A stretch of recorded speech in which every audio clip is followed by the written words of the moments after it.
যেভাবে লেখা আছে আমি সেভাবেই পড়ছি। আসসালামু আলাইকুম রাসেল ভাই, কেমন আছেন জিজ্ঞেস করলাম না। এটা আমার বন্ধুর সাথে ঘটেছিল। ব্যক্তিগত কারণে আমি এই ঘটনায় সবার ছদ্মনাম ব্যবহার করব। আমার নাম, এরপরে তিনি তার নামটি দিয়েছেন। এই ঘটনাটি শুরু হয় আজ থেকে অনেক বছর আগে, সাল 2013। আমি তখন ক্লাস 7-এর ছাত্র। তখন মাহে রমজান মাস চলছিল। আমাদের 3-4 জনের একটা গ্রুপ ছিল।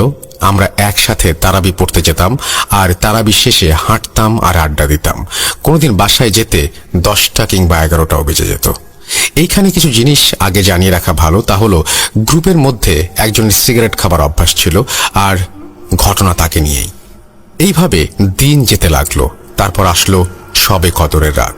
আমাদের মধ্যে একজনের নাম ছিল রিফাত। তার দায়িত্ব ছিল খোঁজ খবর নেওয়া যে কোন মসজিদে মিলাদের পর ভালো খাবার দেবে। এভাবে আমরা প্রতি বছর 4-5টা মসজিদে হিসাব মিলিয়ে মিলাদ শেষে হাজির হয়ে যেতাম। তো সেবার তাই করলাম। মসজিদ থেকে খাবার নিতে নিতে প্রায় 11:30 বেজে যায়। তারপর 12টায় আমরা কবর জিয়ারতে যাব। কবর জিয়ারত শেষে সবাই ক্লান্ত হয়ে বাসায় চলে যাই। কিন্তু আমার বন্ধু ফারুক আমাকে বলে আমরা থেকে যাই, কারণ ও বাসায় যাওয়ার আগে একটা সিগারেট খেতে চায়। এখন এই সময় পুরো এলাকায় মানুষ ভর্তি। তখন আমরা ঠিক করি যে নদীর ধারে একটা শ্মশান আছে, ওখানে একটা দোকান আছে যেটা অনেক রাত পর্যন্ত খোলা থাকে, আর রাতে ওই জায়গাটায় খুব একটা মানুষ যায় না, তাও আবার রাত 1টায়। তো যেই কথা সেই কাজ, আমরা হাঁটা শুরু করলাম ঘাটের দিকে। জানি রাখা ভালো যে শ্মশানটা একদম নদীর কাছে লেগে আছে। সেদিন আমরা যেয়ে দেখি সেই দোকানটা বন্ধ। তা দেখে আমার বন্ধু তার মানি ব্যাগ হাতড়াতে থাকে। অবশেষে দেখে তার ব্যাগে একটা সিগারেট রয়েছে। সেই সময় নদীর পানি খুব একটা বেশি ছিল না, তাই আমরা সিঁড়ি বেয়ে নিচে নামি। আমরা দুজনেই পানিতে পা ডুবিয়ে বসি, আর আমার বন্ধু স্মোক করতে থাকে। এমন সময় হুট করে একটা নৌকা আমাদের সামনে দিয়ে গেল আর বলল, মামা চলেন নদীটা একবার ঘুরিয়ে নিয়ে আসি, দুজনের মন যা চায় দিয়েন। আমরা দুজনই কিছু না ভেবে হ্যাঁ বলে দেই এবং নৌকায় উঠে পড়ি। মাঝির ব্যাপারে বলতে গেলে অন্ধকারে তেমন বোঝা যায়নি, কিন্তু বৃদ্ধ এবং অনেক পাতলা এইটুকু বলা যায়। নৌকার মাঝে চাটাই দিয়ে ঘেরা ছিল। আমরা সেখানে গিয়ে বসি। বুঝতে পারি নৌকা চলা শুরু হয়ে গেছে। বলে রাখা ভালো যে সেই সময় নদীর পানি খুব একটা বেশি ছিল না। এপার থেকে আরেক পার খুব সুন্দরভাবে দেখা যেত, আর কুয়াশার কোনো সম্ভাবনা ছিল না। আমরা বৈঠার আওয়াজ পেতে লাগলাম। তারপরে শুরু হলো ঘটনা। হঠাৎ করে নৌকাটা কেঁপে উঠল, আর পানিতে বড় একটা কিছু পড়ার শব্দ পেলাম। ভাবলাম যে মাঝি বোধহয় পড়ে গেছে, কারণ আমরা 3 জন ছাড়া নৌকায় আর কেউ ছিল না। নৌকা তখনও হালকা দুলছে। মাঝি বলল, মামা ভয় পেন না, মেছো মাছ মারছে। আমরা দুজনে অবাক হই। আমরা ছাড়া তো নৌকায় কেউ নেই, মেছো কখন আসলো নৌকায়? তারপর আমরা চাটাই থেকে মাথা বের করে দেখি নদীর এক পাশে মাঝি অন্য পাশে বসে জাল ফেলছে, আর আওয়াজটাও জাল ফেলার ছিল। আর সব থেকে অবাক করা বিষয় হলো, আমরা চারিদিকে তাকিয়ে দেখি এত ঘন কুয়াশা যে চারিদিকে কিছুই দেখা যায় না। আর এমন মনে হতে লাগলো যে আমরা নদীতে না, কোনো সমুদ্রের মাঝামাঝি আছি। আমাদের খুব ভয় করতে লাগলো। এমন সময় মাঝি বলে উঠল, মামা এত রাতে যে বাইরে ঘুরছেন, বাড়িতে বলে এসেছেন তো যে বাড়ি যেতে অনেক দেরি হবে? আমরা বললাম, না বলা হয়নি। চাচা এক কাজ করেন, আমাদের নামিয়ে দেন, সেহরির সময় হয়ে আসছে। এই কথা বলার সাথে সাথেই আমরা একটা শব্দ শুনতে পাই। মনে হলো এমন যে চারপাশে সব পানি ফুটছে। কুয়াশার জন্য কিছুই দেখতে পাচ্ছিলাম না। এরপরেই শুনতে পাই কিছু খাওয়ার শব্দ এবং কিছু ছটফট করার শব্দ। আমরা চারপাশ দেখার চেষ্টা করলাম। তখনই মেছো আমাদের বলল, মামা এইভাবে কি দেখছেন? মাছ খাচ্ছি, খাবেন আপনারা? আমাদের আর বুঝতে বাকি থাকলো না যে এখানে কিছু ঝামেলা আছে। আমরা সাঁতার জানতাম, তাই আমি নৌকায় দাঁড়ালাম আর বললাম, ফারুক লাফা, আমরা সাঁতরে ওই পার চলে যাব। এই বলে আমি লাফালাম, কিন্তু ফারুকের লাফানোর শব্দ আমি পেলাম না। আমি 7-5 না ভেবে সাঁতরাতে শুরু করলাম। আমি যতই সাঁতরাই মনে হচ্ছিল আমি এক জায়গাতেই আছি। তারপর আবার শুনতে পাই বৈঠা চালানোর শব্দ। ঘন কুয়াশায় একটা নৌকা আমার সামনে আসে। নৌকা থেকে সেই মাঝির কথা, মামা আপনাদের পারে শুধু আমিই নিয়ে যেতে পারবো, উঠেন নৌকায়। এই বলে কেউ একজন আমাকে টেনে নৌকায় উঠায়। উঠে দেখি ফারুক অজ্ঞান হয়ে পড়ে আছে। আমি যে কটা সূরা জানতাম পড়া শুরু করলাম। নৌকা আবার চলতে শুরু করলো। মনে হচ্ছিল আমরা আগাচ্ছি, কিন্তু নৌকা সেই এক জায়গাতেই আটকে আছে। মেছোকেও দেখছি না নৌকায়। একটু পর নৌকাটা কিছু ধাক্কা খায়। ঠিক সেই মুহূর্তে চোখের পলকে দেখি কুয়াশা সরে গেছে, আর যেই সিঁড়ি থেকে নৌকাতে উঠেছিলাম সেই সিঁড়িতে নৌকা বাঁধা আছে। নৌকাতে না আছে মাঝি, না আছে মেছো। শুধু আমি আর আমার বন্ধু ফারুক। আমি অনেক চেষ্টা করলাম আমার বন্ধুকে জাগানোর, ফারুক ফারুক, কিন্তু কোনো সারা শব্দ নেই। আমি ফারুককে ঘাড়ে তুলে দৌড় শুরু করলাম। তখন অদৃশ্য শুনতে পেলাম, তুই ঝাঁপ দিলি বলে বেঁচে গেলি, কিন্তু তোর বন্ধু না। এই কথা শুনে আমি ভয় পেলাম, ভাবলাম ফারুক মনে হয় বেঁচে নেই। তাকে ঘাড়ে করে নিয়ে দৌড় দিলাম। হসপিটালের ইমার্জেন্সি ইউনিটে কোনোভাবে পৌঁছাই। তারপর আমি অজ্ঞান হয়ে যাই। অজ্ঞান হওয়ার আগে একটা জিনিসই আমার মনে ছিল, তা হলো ঘড়ি। তখন বেজেছিল 1:05। অসম্ভব ছিল সেই ব্যাপারটা। পরে যখন সকালে আমার জ্ঞান ফিরে আসে, আমি নিজেকে আবিষ্কার করি আমার রুমে। আমি উঠেই জিজ্ঞাসা করি, ফারুক কই? জানতে পারি যে ফারুক অসুস্থ আছে। কিন্তু আমি জানতে চাইলাম কিন্তু কি? আমার আম্মা বলল ওর ডান হাত আর নেই। আমি তখনই দৌড় দিলাম ফারুকের বাসায়। গিয়ে দেখলাম ওর ডান হাতে 3 আঙ্গুলওয়ালা কিছুর ছাপ বসে আছে। ওর ডান হাত শরীর কোনোভাবেই নাড়াচাড়া করতে পারছে না। 2015 সাল পর্যন্ত সে একইভাবে ছিল। তারপর হঠাৎ সে সুস্থ হতে থাকে। আমরা ভাবি যাক সব ঠিক হয়ে গেছে, কিন্তু ঘটনা এখান থেকেই শুরু, যা ফারুকের জীবন বদলে দেয়। সাল 2016। আমরা ক্লাস 10-এর ছাত্র। ফারুক তখন পুরোপুরি সুস্থ, তবে তার ডান হাতের সেই দাগটা এখনো আছে। একদিন আমরা স্কুল থেকে বাসায় যাচ্ছি। রাস্তায় এক পাগল আমাদের দিকে এক দৃষ্টিতে তাকিয়ে আছে। আমার সাথে ফারুকও ছিল। আমরা তখন পাত্তা দেইনি। পাগল এক পর্যায়ে আমাদের উদ্দেশ্য করে চিৎকার করে বলে, ফারুক, ঘাটে যা। আমরা দুজনেই থমকে গেলাম। 2 বছর পর আবার সেই ঘাটের কথা। পেছনে তাকিয়ে দেখে কেউ নেই। এক পর্যায়ে আমরা কথাটি ভুলে যাই। আমরা এসএসসি পরীক্ষা শেষ করে কলেজে ভর্তি হই। রাজশাহীর একটা কলেজে আমরা ভর্তি হই। আমার ভাগ্যচক্রে যে মেসে আমরা সিট নেই, সেখানে আমি আর ফারুক এক রুমে থাকতাম। খুব সুন্দরভাবে আমাদের দিন কাটতে লাগলো। সময়টা 2017 সালের দিকে। ফারুকের একটা মেয়ের সাথে প্রেম হয়। ফারুক আমার সাথে সব শেয়ার করত, কিন্তু বিষয়টা হলো ফারুক মেয়েটাকে কোনোদিন দেখেনি। মেয়েটির বাড়ি নাকি ঢাকায় ছিল। অবশেষে একদিন মেয়েটি ফারুকের সাথে দেখা করার জন্য রাজশাহী আসতে রাজি হয়। ফারুক অনেক খুশি হয় সেদিন। তো কথা মতো ফারুক দুপুরে বেরিয়ে যায়। আর প্ল্যান ছিল যে মেয়েটিকে ফারুক সন্ধ্যা 7টার বাসে উঠিয়ে দিয়ে ফিরে আসবে মেসে।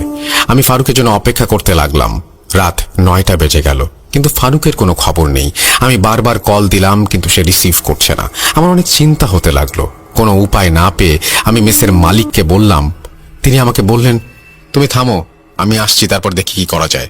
আমি এটাও জানতাম না যে সে কোথায় আছে। আমি সেই বাস কাউন্টারে গেলাম যেখানে টিকিট কাটার কথা, কিন্তু তারা জানায় সন্ধ্যা 7টায় ফারুক নামের কেউ টিকিট কাটেনি। রাত 2টায় মেস মালিক জানান যে ফারুককে পাওয়া গেছে, সে হাসপাতালে আছে। আমি দৌড়ে গেলাম, দেখলাম সে অজ্ঞান। তার ডান পায়ে বড় একটা ব্যান্ডেজ। জিজ্ঞেস করলাম কি হয়েছে ওর। ডাক্তার বলল, কোনো হিংস্র পশু আপনার বন্ধুর পায়ে কামড় দিয়েছে। আর সাথের মেয়েটা? কোন মেয়ে? আপনার বন্ধু শহর থেকে অনেক দূরে এক পরিত্যক্ত এলাকায় অজ্ঞান হয়ে পড়েছিল। আমি কোনোভাবেই বুঝতে পারছিলাম না যে ওর সাথে কি হলো। সেদিন রাতে ওর জ্ঞান ফিরে না। পরের দিন জ্ঞান ফিরলে প্রথম যে কথাটা ও বলে তা হলো, ওরা আমাকে পুড়াতে চায়। আমি বারবার জানতে চাইলাম যে মেয়েটা কই, কিন্তু ফারুক একটাই কথা বলে, ওরা আমাকে পুড়াতে চায়। ফারুক যখন একটু সুস্থ হয় তখন আমি জানতে চাই যে সেদিন কি হয়েছিল। সে বলতে আরম্ভ করলো, মেয়েটির নাম নাদিয়া। আমি তাকে বাসে পিক করতে যাই। ও দুপুর 3:30-এ আসে। প্রথমে আমরা খাওয়া দাওয়া করি, তারপর আমরা পার্কে যাই। শুরু থেকেই নাদিয়া একটু অন্যরকম ব্যবহার করছিল। এক পর্যায়ে নাদিয়া আমাকে বলে, চলো ঘুরে আসি। ও কোনো কথা না বলে একটা অটোতে বসে, আমিও বসে পড়ি। সাথে সাথেই অটোওয়ালা মামা আমাদের কিছু জিজ্ঞেস না করেই গাড়ি চালানো শুরু করে। আমি অবাক হই। তখন নাদিয়া বলল, সমস্যা নেই। এরপর নাদিয়া বলে, আমার আর তোমার মধ্যে একটা মিল আছে। আমি জানতে চাই কি। সে উত্তর দেয়, আমারও হাতে তোমার মতো 3টি আঙুল আছে। এরপর আমার আর কিছু মনে নেই। কয়েক মাসের মধ্যে আস্তে আস্তে ফারুক আবারও তার ডান শরীর হারাতে শুরু করে। অনেক ডাক্তার, ওঝা, হুজুর দেখানো হয়, কিন্তু ফারুক এইবার আর সুস্থ হয় না। এক পর্যায়ে এমন হয় যে লাঠি ছাড়া ফারুক হাঁটাচলা করতে পারত না। একদিন আমি আর ফারুক ঘুরতে বের হই। এক জায়গায় দাঁড়িয়ে আমরা চা খাচ্ছি। হঠাৎ সমাধান যেখানেই পাবি সেখান থেকেই সমস্যা শুরু। আমি কে বলে ঘুরে দেখি কেউ নেই। অনেকটা দূরে চোখ গেল আমার, এবং আটকে গেল আমার দৃষ্টি। সেই পাগল যাকে আমরা স্কুলে দেখেছিলাম। আমাদের আর বুঝতে বাকি থাকলো না যে সে পাগল আমাদের কি বুঝাতে চাইল। আর এদিকে ফারুকের সমস্যা বাড়তেই লাগলো। সে প্রায় রাতে একটা ছায়া দেখতে পেত, তার সাথে সাথে থাকতো। ছায়াটা বারবার তাকে বলতো, চলো আমার সাথে। এভাবেই দিন যেতে লাগলো। আমরা ভেবে রাখলাম যে ছুটিতে বাড়ি যাব এবং বাড়ি গেলে সেই শ্মশানে যাব। ফারুকের সাথে নিয়ে আমি সেখানে নিজেই খোঁজ নিতে গেলাম। জানতে পারলাম যে সেই দোকানই সেই শ্মশানের পাশে সবচেয়ে পুরাতন। ধর্মে তিনি হিন্দু ছিলেন। আমি তাকে বললাম, মুরব্বী, এই জায়গাটা সম্পর্কে কতটুকু জানেন? এই কথা বলার সাথে সাথেই তিনি অবাক চোখে আমার দিকে তাকিয়ে বলল, কয়জন ছিল তোমরা? আমি বললাম, দুইজনই বেঁচে আছো? মানে আপনি জানেন তাহলে সব? আমাকে মাফ করে দিও বাবা, জানি না আর কতদিন। আমি অবাক হয়ে বললাম, আমাকে খুলে বলেন। তিনি বলতে আরম্ভ করলেন, বাবা, যুদ্ধের পরের কথা। এই জায়গায় কেউ থাকতো না। নদীর কাছে হওয়ার কারণে হিন্দু ধর্মাবলম্বীরা এখানে শ্মশান বানাতে চাইল। তারপর জায়গাটি শ্মশান হয়ে যায়, কিন্তু কোনো হিন্দু মারা যাবার খবর পাওয়া যায় না। অনেক মাস পর একজন মারা যাবার খবর পাওয়া যায়, কিন্তু তার চিতা জ্বালানোর সময় মাঝপথে হঠাৎ আগুন নিভে যায়। হাজার চেষ্টার পরেও আগুন জ্বলে না। এরপর আধ পোড়া লাশ অন্য এক জায়গায় পোড়াতে হয়। এইভাবে যখনই কোনো লাশ এখানে আনা হয়, একই ঘটনা ঘটে। সবাই খুব চিন্তায় পড়ে যায়। একটা বৈঠক বসে আর সিদ্ধান্ত নেওয়া হলো কোনো পুরোহিতকে ডাকা। এখানে আমার ভুলটা কি জানো বাবা? যে পুরোহিতকে ডাকা হয় সে কালো জাদু করত, তা শুধু আমিই জানতাম। কিছু টাকার জন্য তার সাথে হাত মিলাই। পুরোহিত আমাদের যা করতে বলে তা শুনে আমরা সবাই অবাক। তিনি সামনের একটা দিন উদ্দেশ্য করে বলেন, সেদিন অমাবস্যার রাত হবে। সেই রাতে একটা বাচ্চার বয়স হবে 7 বছরের বেশি না, তাকে এই শ্মশানে জীবন্ত জ্বালাতে হবে। তিনি আরো বলেন যে এই বাচ্চার পরিবার 3 সদস্যের বেশি হওয়া যাবে না। যখন তোমরা বাচ্চাকে জ্বালাবা তখন যেন পরিবার এই নদীর থাকে। আর মনে রাখবা, যদি এই কাজে কোনো ভুল করো তাহলে সবাইকে মরতে হবে। সবাই চিন্তায় পড়ে গেল, কারণ শ্মশান প্রতিষ্ঠার জন্য একটা বাচ্চার প্রাণ লাগবে।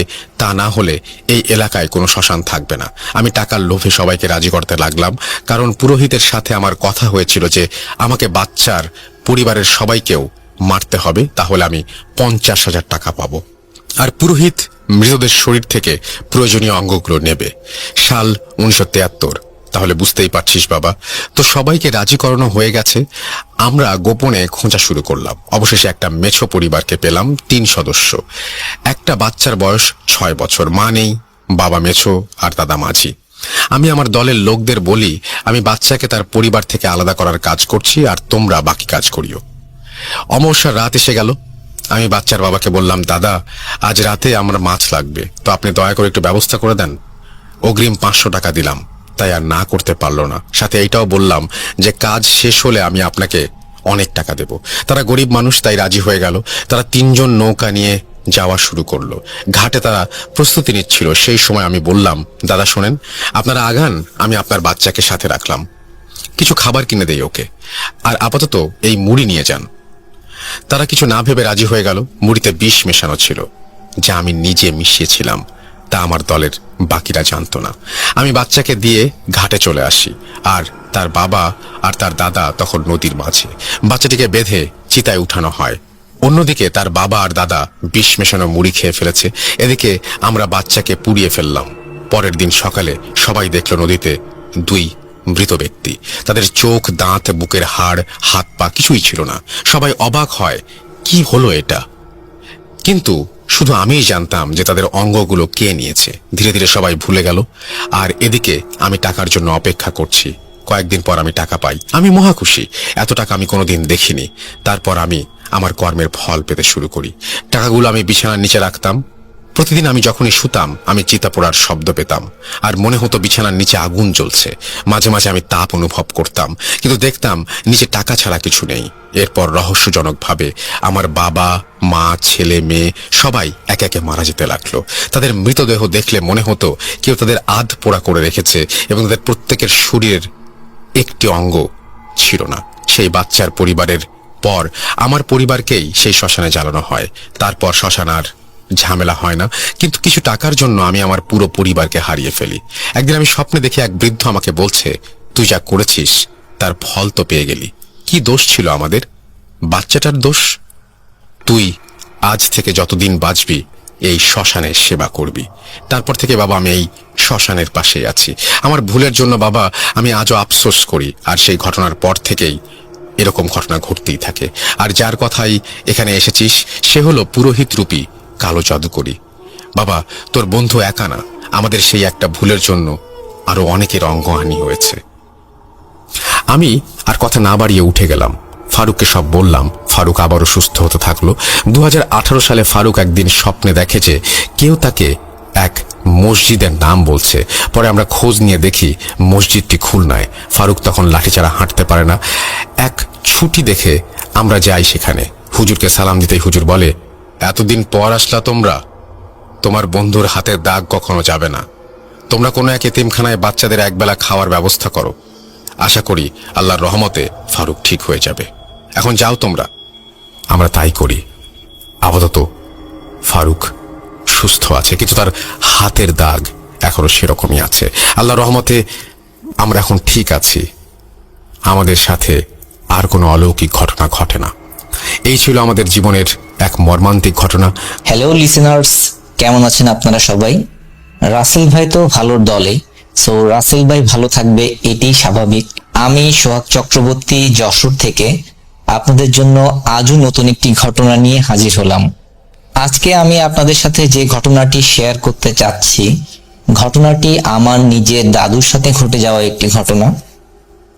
দাদু বলতে আমার মায়ের বাবা। বলে রাখা ভালো, আমার দাদুর বাড়ি হচ্ছে যশোর খাজুরার আজমতপুর নামক একটি গ্রামে। আমার দাদু পেশায় একজন গ্রাম্য চিকিৎসক, পল্লী চিকিৎসক ছিলেন। ঘটনাটি 1985 সালের কোনো এক দিনের ঘটনা। আমার দাদু যেহেতু পল্লী চিকিৎসক ছিলেন, তিনি বিভিন্ন সময়ে রাতে হোক দিনে হোক যে কোনো সময় মানুষ তাকে বিভিন্ন সময় ডেকে নিয়ে যেত রোগী দেখার জন্য। আর দাদুর যেখানে বাসা, যে গ্রামে, ওখানে দাদুই একমাত্র তখনকার সময়ের পল্লী চিকিৎসক ছিলেন। তো যে কোনো প্রয়োজনে দাদুকে যখন তখন যে কোনো জায়গায় যাওয়া লাগতো। তো একদিন রাতে 2টার পর, 2:10-20 হবে এমন সময়ে দুইজন লোক দাদুকে এসে খুব বেশি ডাকাডাকি শুরু করে বাড়িতে। আমার দাদুর নাম হচ্ছে বলরাম রায়। তো সবাই ওখানকার সবাই তখন বলরাম, ডাক্তার বলরাম রায় বলে চিনতো। তো সবাই বাইরে এসে, পাশের একটা গ্রাম থেকে বাইরে এসে দাদুকে নাম ধরে বারবার ডাকে। তো এক পর্যায়ে দাদু উঠে যে তাদের কাছে জানতে চায় আসলে কি ব্যাপার। তখন তারা খুব কাকুতি মিনতি করে দাদুকে ধরে যে আসলে তাদের মেয়ের বাচ্চা হবে, প্রেগনেন্ট, তো খুব বেশি কষ্ট পাচ্ছে, দাদুকে ইমার্জেন্সি ভাবে যাওয়াই লাগবে সেখানে। তো দাদু প্রথমত ডেলিভারি কেস, দাদু প্রথমত বলে যে আসলে গ্রামের যে মহিলা বা ধাত্রী থাকে যারা আর কি ছেলে মেয়ে হলে সেগুলো ম্যানেজ করে, মেনটেন করে, তখন তো হাসপাতাল অনেক দূরে, তো তারাই দেখতো এগুলো, তাদের কাছে যাওয়ার জন্য। কিন্তু তারা বলে যে হ্যাঁ, তারা সবকিছু করেছে, ওখানে অনেক মহিলারা আছে গ্রামের, কিন্তু কিছু সমস্যা হচ্ছে ওই বাচ্চা হওয়ার। বাচ্চার কিছু অস্বাভাবিক লক্ষণ দেখা যাচ্ছে যেটা তারা বুঝতে পারছে না। এই জন্য দাদুকে অবশ্যই সেখানে যেতে হবে। তো গ্রামের রাস্তা রাসেল ভাই, সাইকেলে যেতে গেলে বেশ কিছুটা সময় তো লাগবেই। তারাও দুইজন একটা সাইকেলে করে সেখানে আসছিল। তো তারা 3জন সাইকেলে সেখানে যাওয়া শুরু করলো। দাদু, দাদুর ব্যাগ, জিনিসপত্র যা যা লাগে সাথে সব নিয়ে সেই উদ্দেশ্যে যাত্রা শুরু করলো। প্রায় আধা ঘন্টা 45 মিনিট পর সেখানে যে পৌঁছালো, দাদু যে দেখে আসলে বাচ্চাটার যে অবস্থা সেটা একটু মানে আনকমন টাইপের। কেমন, বাচ্চার পায়ের জায়গা, হাতের জায়গাগুলো একটু বেশি অস্বাভাবিক। এবং বাচ্চাকে যখন বাইরে বের করা হলো অনেক চেষ্টার পরে, তখন দেখা গেল বাচ্চার মুখের যে অবয়ব সেটা অনেকটা বাদুড়ের মতো, এবং মুখে অসংখ্য লম্বা লম্বা চুলের মতো। মুখে, আমরা তো জানি মানুষের চুল হয় মাথায়, কিন্তু সেটি ছিল বাচ্চার মুখে। আর বাচ্চা জন্মানোর পর তো রাসেল ভাই মাথায় চুল থাকে না সাধারণত, কিন্তু এই বাচ্চার মুখে অসংখ্য চুল এবং দেখতে একদম অবিকল বাদরের মতো। আর রাসেল ভাই বাচ্চাটা প্রসব হওয়ার মিনিট 5 পরই মারা যায়। তো এই ব্যাপারটি যদি গ্রামের মধ্যে জানাজানি হয় রাসেল ভাই, গ্রামের লোকেদের তখন একটা ধারণা ছিল যে তাদের একটা মান সম্মানের অনেক বেশি ব্যাপার হয়ে যাবে, তাদের পরিবারের একটি মান সম্মানের ব্যাপার হয়ে যাবে। তখন তারা চাচ্ছিল যে ওই রাত্রেই বাচ্চাটিকে আমাদের হিন্দুদের মধ্যে সমাধিস্থ করে, যেমন মাটিতে মাটি চাপা দিয়ে ওইভাবে সমাধিস্থ করার জন্য। এই ক্ষেত্রে ব্যাপার হচ্ছে আমাদের মধ্যে হিন্দুদের মধ্যে সমাধিস্থ করতে গেলেও কি একটা প্রসিডিউর আছে, সেই প্রসিডিউরটা কমপ্লিট করেই কিন্তু সমাধিস্থ করা হয়। কিন্তু অত বেশি সময় ওই রাতের মধ্যে না থাকায় তারা চাচ্ছিল ওই রাতের মধ্যেই বাচ্চাকে কোনো একটা জায়গায় মাটি চাপা দিবে। তাই তারা কোনো রকম প্রসিডিউর মেনটেন না করেই বাচ্চাকে মাটি চাপা দিতে চাচ্ছিল। তখন দাদু তাদের বাধা দিয়ে বলে যে যেহেতু সে পুরোহিত, সে ওই প্রসিডিউর গুলো সঠিকভাবে পালন করতে চায়। কিন্তু তারা দাদুকে প্রসিডিউর গুলো ভালোভাবে পূরণ করতে বাধা দেয়। তারা বলে যে এটা করতে গেলে দিন হয়ে যেতে পারে, তারা চাচ্ছে না এই বাচ্চা বা বাচ্চা সম্পর্কে তথ্যগুলো বাইরের পাড়ার মানুষের কাছে যাক আর কি। তো যেই ভাবা সেই কাজ। আর যে বাড়িতে বাচ্চাটি হয়েছিল সেটি ছিল নদীর খুব কাছাকাছি, নদী থেকে 50 বা 100 হাত দূরে বাড়ি আর কি, নদীর পাড় সংলগ্ন। তো তারা কি করে, তারা নদীর পাড়েই একটি কবরের মতো খড়ি আর কি, ওখানে ওই বাচ্চাকে সমাধিস্থ করবে বলে। এখন রাসেল ভাই ব্যাপারটা একটু খারাপ হয়ে দাঁড়ায় যখন আপনার প্রায় 4-5 জন গ্রামের বা তাদের বাড়ির মধ্যে লোক তারা গর্ত খুঁড়ে ওই বাচ্চাকে এনে ওই মাটিতে যখন দিয়ে উঠে আসতে যাবে, তখন ধরেন ঘটনাটি 3টা 3:30টার পর। তো যখন তারা দিয়ে উঠে আসে তখন দেখা যায় বাচ্চাটি আবার উপরে। তারা একটা মাদুর বা একটা পাটিতে করে বাচ্চাটিকে নিয়ে আসে, কিন্তু যখনই তারা কবরের মধ্যে বাচ্চাটিকে রেখে উপরে চলে আসে, এসে দেখে বাচ্চাটি সেই পাটিতেই শুয়ে আছে। এখন তারা 1-2 বার এমন হয় অনেক বেশি ভয় পেতে শুরু করে যে আসলে এই ব্যাপারটি কিভাবে হচ্ছে, বাচ্চাটিকে তো আমরা কবরের মধ্যে রেখে আসছি, তারপরে মাটি চাপা দিচ্ছি। তো তারপরে একটা ব্যাপার করে তারা বলে যে আমরা আর বাচ্চাকে কবরের মধ্যে রেখে আসবো না, আমরা কবরের মধ্যে রেখেই একজন চেপে ধরবে আর উপর থেকে সবাই মাটি ফেলা শুরু করবে কবরের মধ্যে, তাহলে দেখে এইবার এই বাচ্চা কিভাবে উঠে আসে। কিন্তু তাতে বাঁধলো আর এক বিপত্তি। যখন একজন লোক কবরের মধ্যে ওই বাচ্চাকে রেখে উঠে আসতে যাবে, বাচ্চাদের তো হাত রাসেল ভাই খুব ছোট ছোট হয়, ছোট ছোট আঙুল থাকে হাতে। এখন ওই বাচ্চা সেই লোকের পা মুট করে ধরে। এখন এমন জোরে সে মুট করে ধরে, সে কোনোভাবেই পাটা টেনে উঠতে পারছে না। এখন যদি বাচ্চার যে ওয়েট হয়, যদি মুট করে ধরেও, তাও যদি রাসেল ভাই সে উঠে আসে উপরে, সে বাচ্চাটি সহ চলে আসতে পারে, এরকম হতে পারে। কিন্তু মজার ব্যাপার, ওই ছোট বাচ্চা তার পাটা মুট করে ধরেছে, কিন্তু ওই ব্যক্তি কোনোভাবেই কবর থেকে উপরে উঠতে পারছে না। এখন উনি কবর থেকে ওরকম করতে দেখে উপরে যারা ছিল তারা তো সবাই ভয়তে আস্তে আস্তে আস্তে আস্তে ওখান থেকে সরে পড়েছে। এখন যখন সরে পড়েছে তখন ওই ব্যক্তির অবস্থা আরো বেশি খারাপ হয়ে যাচ্ছে। মনে হচ্ছে ওই ব্যক্তির পায়ের আঙুল, অনেক সময় আমাদের তেলা পোকাতে যেমন অনেকের হাতের নখ বা হাতের মাংস খেয়ে যায়, ওইভাবে উনি ফিল করছে যে ওনার পায়ের যে নখ আঙুল ওইগুলো কিছুতে খেয়ে যাচ্ছে। এমন অবস্থায় উনি অনেক চিৎকার চেঁচামেচি শুরু করেন। তো দাদু বাড়ি থেকে চলে আসবে, তার ব্যাগপত্র গুছাচ্ছে, তখন ওনার চিৎকার চেঁচামেচি শুনে দাদু সাইকেলটি তাদের উঠোনে রেখে ওই যে যেখানে কবর দিচ্ছে বাচ্চার ওখানে এসে হাজির হয়।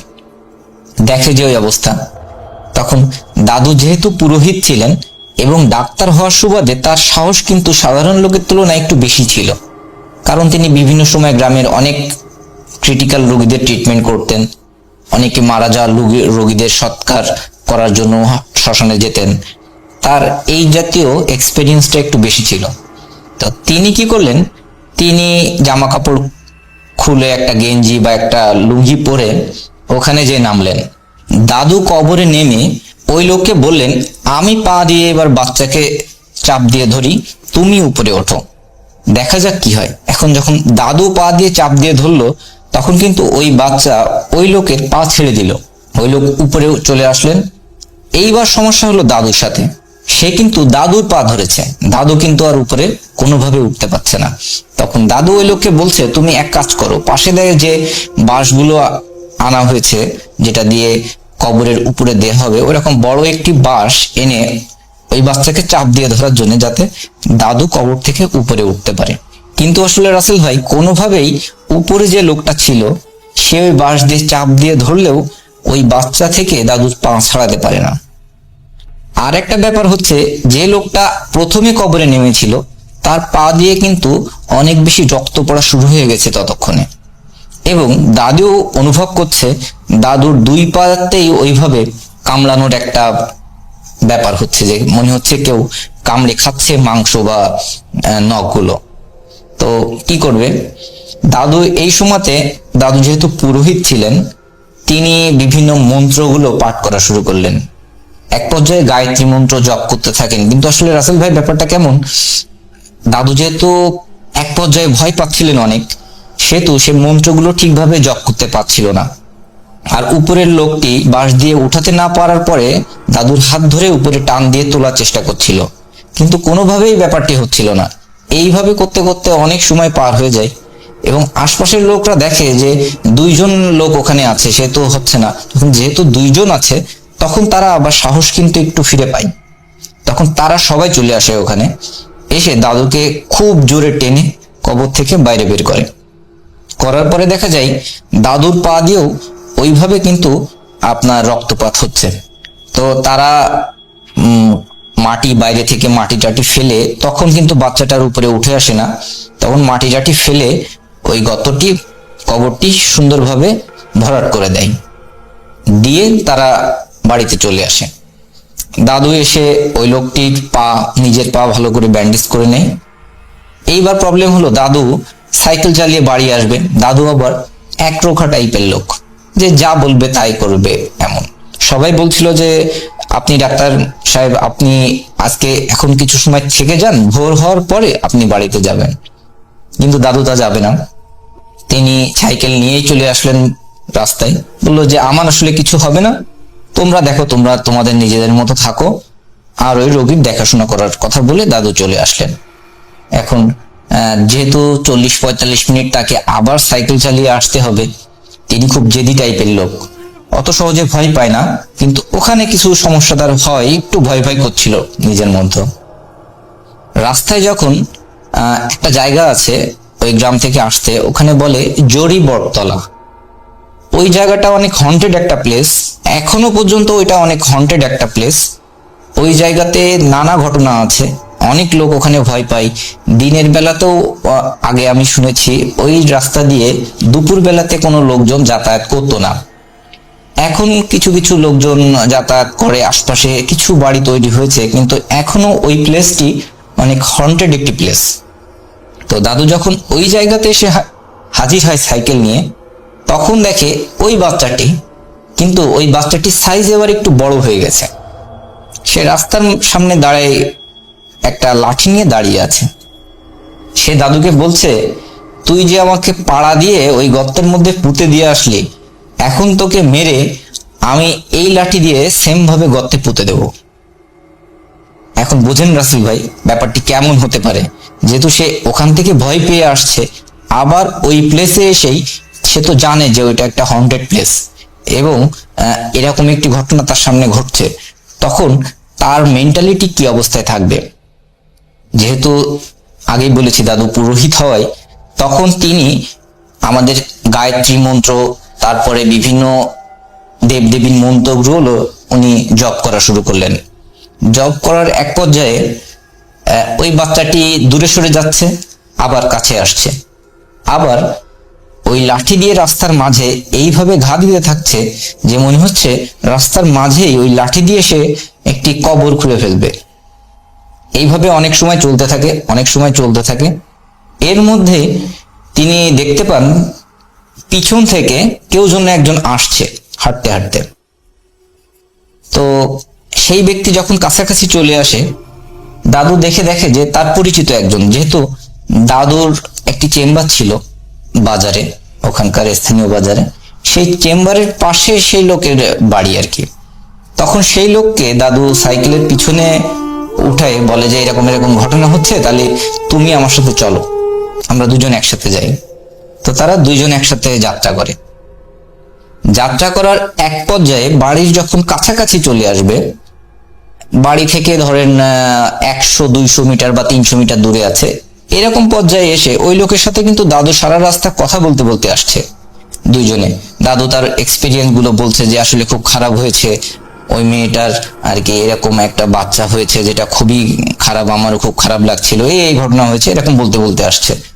বাড়ির 2 থেকে 300 মিটার আগে এসে দাদু তার সাইকেলে কোনো ভার অনুভব করতে পারে না। সে মনে করে কি ব্যাপার, ওই লোক কি নেমে গেল নাকি, বা নামলে তো সাইকেল থেকে যদি সে লাফ দিয়ে নেমে পড়ে তাহলে তো বোঝাই যাবে। সে পিছনে খেয়াল করে দেখে যে আসলে তার পিছনে কেউ নাই। এখন তার পিছনে কেউ নাই, সেই লোকটা কোথায় গেল, এইটা কিন্তু দাদু এইবার কিন্তু অনেক বেশি ভয় পেয়ে যায় যে আসলে কি হলো, আমি কয় জায়গায় ভয়ের ঘটনা ফেস করলাম। তো দাদু এটা মাথায় আর নিতে পারছিল না। সে খুব দ্রুত সাইকেল চালিয়ে বাড়ির মধ্যে যায়, সবাইকে ডাক দেয় এবং ডাক দিয়ে উঠোনে সেন্সলেস হয়ে যায়। এরপর থেকে দাদু সুস্থ হয়ে গেলে অত রাত্রে আর তেমন বাইরে যেত না, আর যদি যেত তাহলে আমার যে মামারা আছে, 2 মামা আমার, তারাও পরবর্তীতে ডাক্তার, ওই মামাদের সাথে করে নিয়েই তারপরে বিভিন্ন জায়গায় যেত। তবে বেশিরভাগ ক্ষেত্রেই মেলা রাত্রে দাদু আর তেমন কোথাও রুগী দেখার জন্য যেত না। তো এরপরে রাসেল ভাই জানা যায় যে ওই যে বাচ্চাটা হয়, ওরা অনেক সময় বিভিন্ন সমস্যা ফেস করতে থাকে ওই ফ্যামিলিরা। তো ওই ফ্যামিলিরা এক তান্ত্রিকের কাছে যে জানতে পারে যে ওই বাচ্চাটি একটি প্রেত। যখন ওই মেয়ে প্রেগনেন্ট ছিল তখন একটা গাছের নিচে সে চুল শুকাচ্ছিল দুপুর বেলায়, তখন ওই প্রেত, ভূত বা জিন আমরা যেটাই বলি, সে ওই মেয়ের পরে ভর করে এবং ভর করে, কিন্তু ওই পরিবারের কোনো লোক কিন্তু জানতে পারে না যে ওই জিন, প্রেত বা ভূত সে ওই মহিলার উপরে ভর করেছে। এক পর্যায়ে এমন হয়, ওই মহিলাকে সে স্বপ্নে দেখাতে থাকে যে আমি তোমাকে পছন্দ করি, আমি তোমাকে আমার সাথে নিয়ে যাব, তুমি আমার সাথে চলো, এই বাচ্চা তোমার দরকার নেই, বাচ্চা সহ তোমাকে নিব না, এরকম বিভিন্ন কথা বলে। কিন্তু ওই মেয়ে কোনোভাবে রাজি হয় না। তখন এক পর্যায়ে সে ক্ষুব্ধ হয়ে স্বপ্নে দেখায় যে তাহলে তোমার বাচ্চাকেই আমি নেব। তখন তারা বিভিন্ন জায়গায় বিভিন্ন তাবিজ কবজ করে, পানি পড়া ব্যবহার করে, কিন্তু আসলে কোনো কাজই হয়নি। পরবর্তীতে তার বাচ্চাকে নিয়েই সেই প্রেত চলে যায়, তার বাচ্চাকে মেরে ফেলে। তো পরবর্তীতে ওই তান্ত্রিক তাদের বাড়িগুলো বন্ধ দিয়ে দেয়। এরপর থেকে তার সাথে আর কোনো ঘটনা ঘটেনি। এটি ছিল রাসেল ভাই আমার ঘটনা। যেভাবে লেখা আছে আমি সেভাবেই পড়ছি। আসসালামু আলাইকুম রাসেল ভাই, আশা করি আপনি ভালো আছেন। আমি আহমেদ মাইনুল মণ্ডল। আমি ইন্ডিয়ার পশ্চিমবঙ্গ রাজ্যের একটি খুব সুন্দর ডিস্ট্রিক্ট মুর্শিদাবাদ থেকে বলছি। ঘটনাটি আমার গ্রামের একটি ছেলের সঙ্গে ঘটে, তার ছদ্মনাম রাকেশ। এই ঘটনার প্রত্যক্ষভাবে সাক্ষী আমি নিজে এবং আমার গ্রামবাসী। বলে রাখা ভালো, রাকেশের পরিবারে রাকেশ এবং আরো 2টি ভাই ছিল, একটি বোন এবং তার মা উপস্থিত ছিল যখন ঘটনাটি ঘটে। রাকেশ যখন ছোট তখনই তার পিতা মারা যান। রাকেশের পিতা না থাকার কারণে রাকেশের হাতেই পুরো পরিবারের দায়িত্ব চলে আসে। সাদাসিধে রাকেশ এবং আরো 2টো ভাইয়ের ওপর তাদের পরিবারও ভালো চলছিল, কিন্তু সেই সুখ আর বেশি দিন থাকলো না তাদের মাঝে। বড় ভাইয়ের বিয়ে দেয়া হয় এবং তার কিছুদিনের মধ্যেই তারা আলাদা হয়ে যান এবং পরিবারের পুরো দায়িত্ব তখন মেজো ভাই এবং রাকেশের হাতে চলে আসে। রাকেশ পরিবারের ছোট ছিল, তো সে কারণেই সে পরিবারের সাথে সবসময় থাকতো এবং দেশে কাজকর্ম করত এবং মেজো ভাই বিদেশে কাজ করত। শীতকাল চলে যাবার সময় যখন শিমুল ফল পাড়া হয় এবং তার থেকে তুলো বা কার্পাস উঠিয়ে বিক্রি করা হয় বাজারে, তখনকার সময়টার কথা বলছি। গ্রামের এক ব্যক্তি রাকেশকে শিমুলের ফল কুড়ানোর জন্য কাজে নিয়ে যান। কাজটি ছিল এমন, শিমুল গাছে কেউ ফল পেড়ে দেবে এবং সেই ফলগুলো এক জায়গায় বস্তার মধ্যে ভরে রাখতে হবে এবং পরবর্তীতে সেগুলো বাড়িতে নিয়ে আসা হবে। প্রতিদিনের মতোই সেদিনও রাকেশ কাজে যান। শিমুলের ফলগুলো ঠিক সেরকমই কুড়িয়ে কুড়িয়ে এনে বস্তার মধ্যে রাখছিলেন। ফলগুলি গাছ থেকে পাড়ার সময় বেশ কয়েকটি ফল একটি কবরের মাঝে পড়ে যায় এবং গ্রামের সেই ব্যক্তি রাকেশকে যে কাজে নেন, তিনি রাকেশকে বলেন যে কবরের মধ্যে থেকে ফুলগুলো কুড়িয়ে আনতে। সাদাসিধে রাকেশ ফলগুলো কুড়ানোর জন্য মানা করলেও সেই ব্যক্তি তাকে জোরপূর্বক ফলগুলি তুলে নিয়ে আসতে বলেন। রাকেশ কবরের মাঝ থেকে ফলগুলো আনতে যায়। তখনই সে ভয় পায়। সে কবরের মধ্যে থেকে ফুলগুলি কুড়িয়ে আনে। ঘটনাটি মূলত এখান থেকেই শুরু। প্রতিদিনের মতোই রাকেশ কাজ শেষে বাড়ি ফিরে আসে এবং তার মাকে পুরো ঘটনাটি বলে এবং সে ভয় পেয়েছে সেটাও বলে। এবং তার মা আমাদের গ্রামের একজন কবিরাজ ছিলেন, তাকে দিয়ে ঝাড়ফুঁক করিয়ে নেন। বেশ ভালোই কাটছিল দিনের পর। কিন্তু কিছুদিন পর রাকেশের শারীরিক অবনতি হচ্ছিল। তা দেখে তাদের পরিবার থেকে ডাক্তার দেখানো হয়, কিন্তু কিছুতেই কোনো উপকার না পাওয়ার ফলে শেষ পর্যন্ত একটি কবিরাজকে ডাকা হয়, যিনি ছিলেন আমার মেজো চাচা। যখন আমার চাচা তার বাড়িতে আসেন, তার সঙ্গে আমিও গিয়েছিলাম সেখানে এবং মূলত ঘটনাটি সেখান থেকেই পুরো জানতে পারি। আমার চাচা রাকেশের বাড়িতে যাবার পরে তাদের উঠোনে একটি বৃত্ত আঁকেন এবং এর মাঝে কয়েকটি নকশা আঁকেন। নকশাটি ছিল এমন, একটি ছেলে, বেশ কয়েকটা মোমবাতি, কিছু টাইপের নকশা, যেগুলো আমার বোঝার বাইরে ছিল এবং রাকেশকে সেই বৃত্তের মাঝে বসিয়ে দেওয়া হয়। আমার মেজো চাচা সূরা কালাম পড়ে তাকে ঝাড়ফুঁক দিচ্ছিলেন, তখন সে কেঁপে কেঁপে উঠছিল। বেশ কিছুক্ষণ পরে মেজো চাচা তাকে পরীক্ষা নিরীক্ষা করে কিছু বলতে পারেন না। বলেন, এর কাছে কোনো কিছু নেই, সুস্থ আছে, মানে স্বাভাবিক, কোনো অলৌকিক ঘটনা এর সাথে ঘটেনি। সেদিনের মতো ওখানেই শেষ হয়ে যায় এই পর্ব। এর বেশি কিছুদিন পর রাকেশ আবারও বেশি খারাপ হয়ে যায় এবং উন্মাদ হয়ে পড়ে। আবারও আমার মেজো চাচার ডাক পড়ে তাদের বাড়িতে। এবারও মেজো চাচা যান এবং তাকে দেখতে ঠিক সেরকমই লাগছিল এবং সে আগের মতো এরকম বৃত্ত এঁকে মাঝখানে বসিয়ে সূরা কালাম পড়ে ফুঁ দেন এবং মেজো চাচা বলেন, একে একটি দুষ্টু পরীতে আসর করেছে এবং সে খুব শক্তিশালী, এর সঙ্গে পেরে ওঠা অনেক মুশকিল হবে আমাদের। কাজকাম শেষ করে তাকে তেল পড়া, পানি পড়া এবং কিছু তাবিজ পড়া দেন, সেগুলো তাকে ব্যবহার করতে বলেন। বেশ কিছুদিন ভালো থাকার পর আবারও সেই পরিণতি রাকেশের। রাকেশ আগের থেকে আরো বেশি পাগলামি শুরু করে, উন্মাদ হয়ে পড়ে, তাকে ধরে রাখা মুশকিল হয়ে যায় এবং তাকে যতই বেশি আমরা ধরতে চাই বা সামলাতে চাই, যত বেশি চেষ্টা করি তত বেশি বিফল হয়। আবারও চাচার ডাক পড়ে। তিনি আসেন এবং আবারও তাকে বৃত্তের মাঝখানে বসিয়ে দেওয়া হয়, দোয়া কালাম পড়ানো হয় এবং ফু দেওয়া হয়, কিন্তু সে এই সমস্ত করতে রাজি হয় না। এরপর আমার চাচা যেটা করেন সেটা খুব ভয়ানক এবং বিশ্বাস করা খুবই মুশকিল। 8-10টা লাল শুকনো মরিচ তাতে সরিষার তেল মেখে আগুনে পুড়িয়ে তার নাকের কাছে ধরে সূরা পড়তে থাকেন। শেষ পর্যন্ত পড়ি রাজি হন ওকে ছেড়ে যেতে। আমার চাচা ওকে জিজ্ঞেস করেন, তুই যে যাবি তা বিশ্বাস করব কিভাবে? পরিটি তখন বলে, ওই যে মোটা ডালটা দেখছো কাঁঠাল গাছের, সেটা ভেঙে দিয়ে চলে যাবার সময়। তখনই বুঝি আমরাও চলে গিয়েছে। ঘটনাটি এখানেই শেষ হলে ভালো হতো, কিন্তু কে জানতো এর থেকেও বেশি কিছু অপেক্ষা করছে রাকেশের জন্য। সেদিন যাবার পর আমার চাচা আমাদের পরিবারকে বলেন, রাকেশ এখনো বিপদ মুক্ত নয়, তাকে লোহার শিকল দিয়ে বেঁধে রাখো। তার পরিবার ঠিক তেমনি করে। বেশ কিছুদিন চলে, বেশ ভালোই যাচ্ছিল রাকেশের দিনকাল, কিন্তু একদিন ভোর রাতে ফজরের নামাজ পড়তে ওঠে তার মা দেখেন রাকেশ তার বিছানায় নেই, আর বাড়িতেও খুঁজে পাওয়া যাচ্ছে না। শিকল দিয়ে বেঁধে রাখা রাকেশকে খুঁজে পাওয়া যাচ্ছে না দেখে অনেক ভয় পান তারা।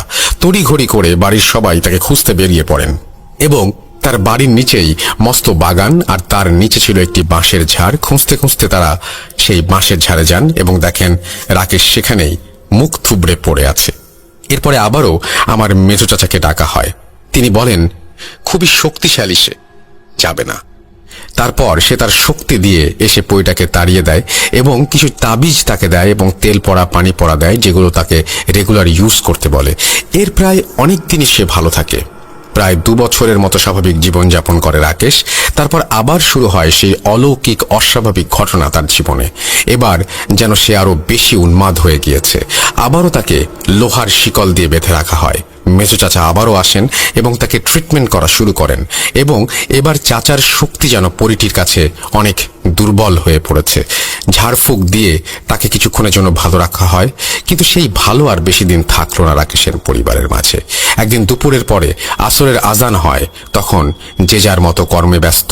যেভাবেই হোক রাকেশ সেই লোহার শিকলকে ছিঁড়ে ফেলে এবং তারপর সে দৌড়াতে শুরু করে। রাকেশ দৌড়াতে থাকে এবং জোরে জোরে চিৎকার করে সবাইকে জানিয়ে দেয় রাকেশ দৌড়িয়ে পালিয়ে যাচ্ছে। সে বড় বাগান পেরিয়ে যায়, বাঁশের ঝাড় পেরিয়ে চাষের জমি। এসব কিছুর মধ্যে দিয়ে রাকেশ গুলির বেগে দৌড়াতে থাকে। এত দুর্বল শরীর হওয়ার পরেও রাকেশ যেন অনেক শক্তিশালী হয়ে উঠেছে। তার পরিবার তার পিছে পিছে ছোটে এবং মাঠে যারা চাষের জমিতে ছিল তারাও তার পিছে পিছে ছোটে, কিন্তু কেউ তাকে নাগালে আনতে পারে না। মাঠ পেরিয়েই একটি বড় পুকুর ছিল, সেখানে হিন্দুরা পুজো প্রতিমা ভাসান করত। সেই পুকুরের ধারে পর্যন্ত রাকেশকে দেখতে পায় সবাই। তারপর যেন রাকেশ একদম উধাও হয়ে যায়। আশেপাশে অনেক খোঁজাখুঁজি করেন সবাই, কিন্তু তাকে আজ পর্যন্ত কেউ খুঁজে পায়নি। সবাই মনে করেন সেই পরীটি পুকুরের মধ্য দিয়ে পরীর দেশে নিয়ে গেছে রাকেশকে। আজ প্রায় 5 বছর হয়ে গিয়েছে, রাকেশ আজও বাড়িতে ফিরে আসেনি। যেভাবে লেখা আছে আমি সেভাবেই পড়ছি। আসসালামু আলাইকুম রাসেল ভাই, আশা করি আল্লাহর রহমতে ভালোই আছেন। আমার নাম মেহেদি, সিরাজগঞ্জ রায়গঞ্জ থানার কোনো এক গ্রাম থেকে বলছি। কলেজ লাইফে আমার একটা বন্ধু হয়, বলতে গেলে সে আমার বেস্ট ফ্রেন্ড।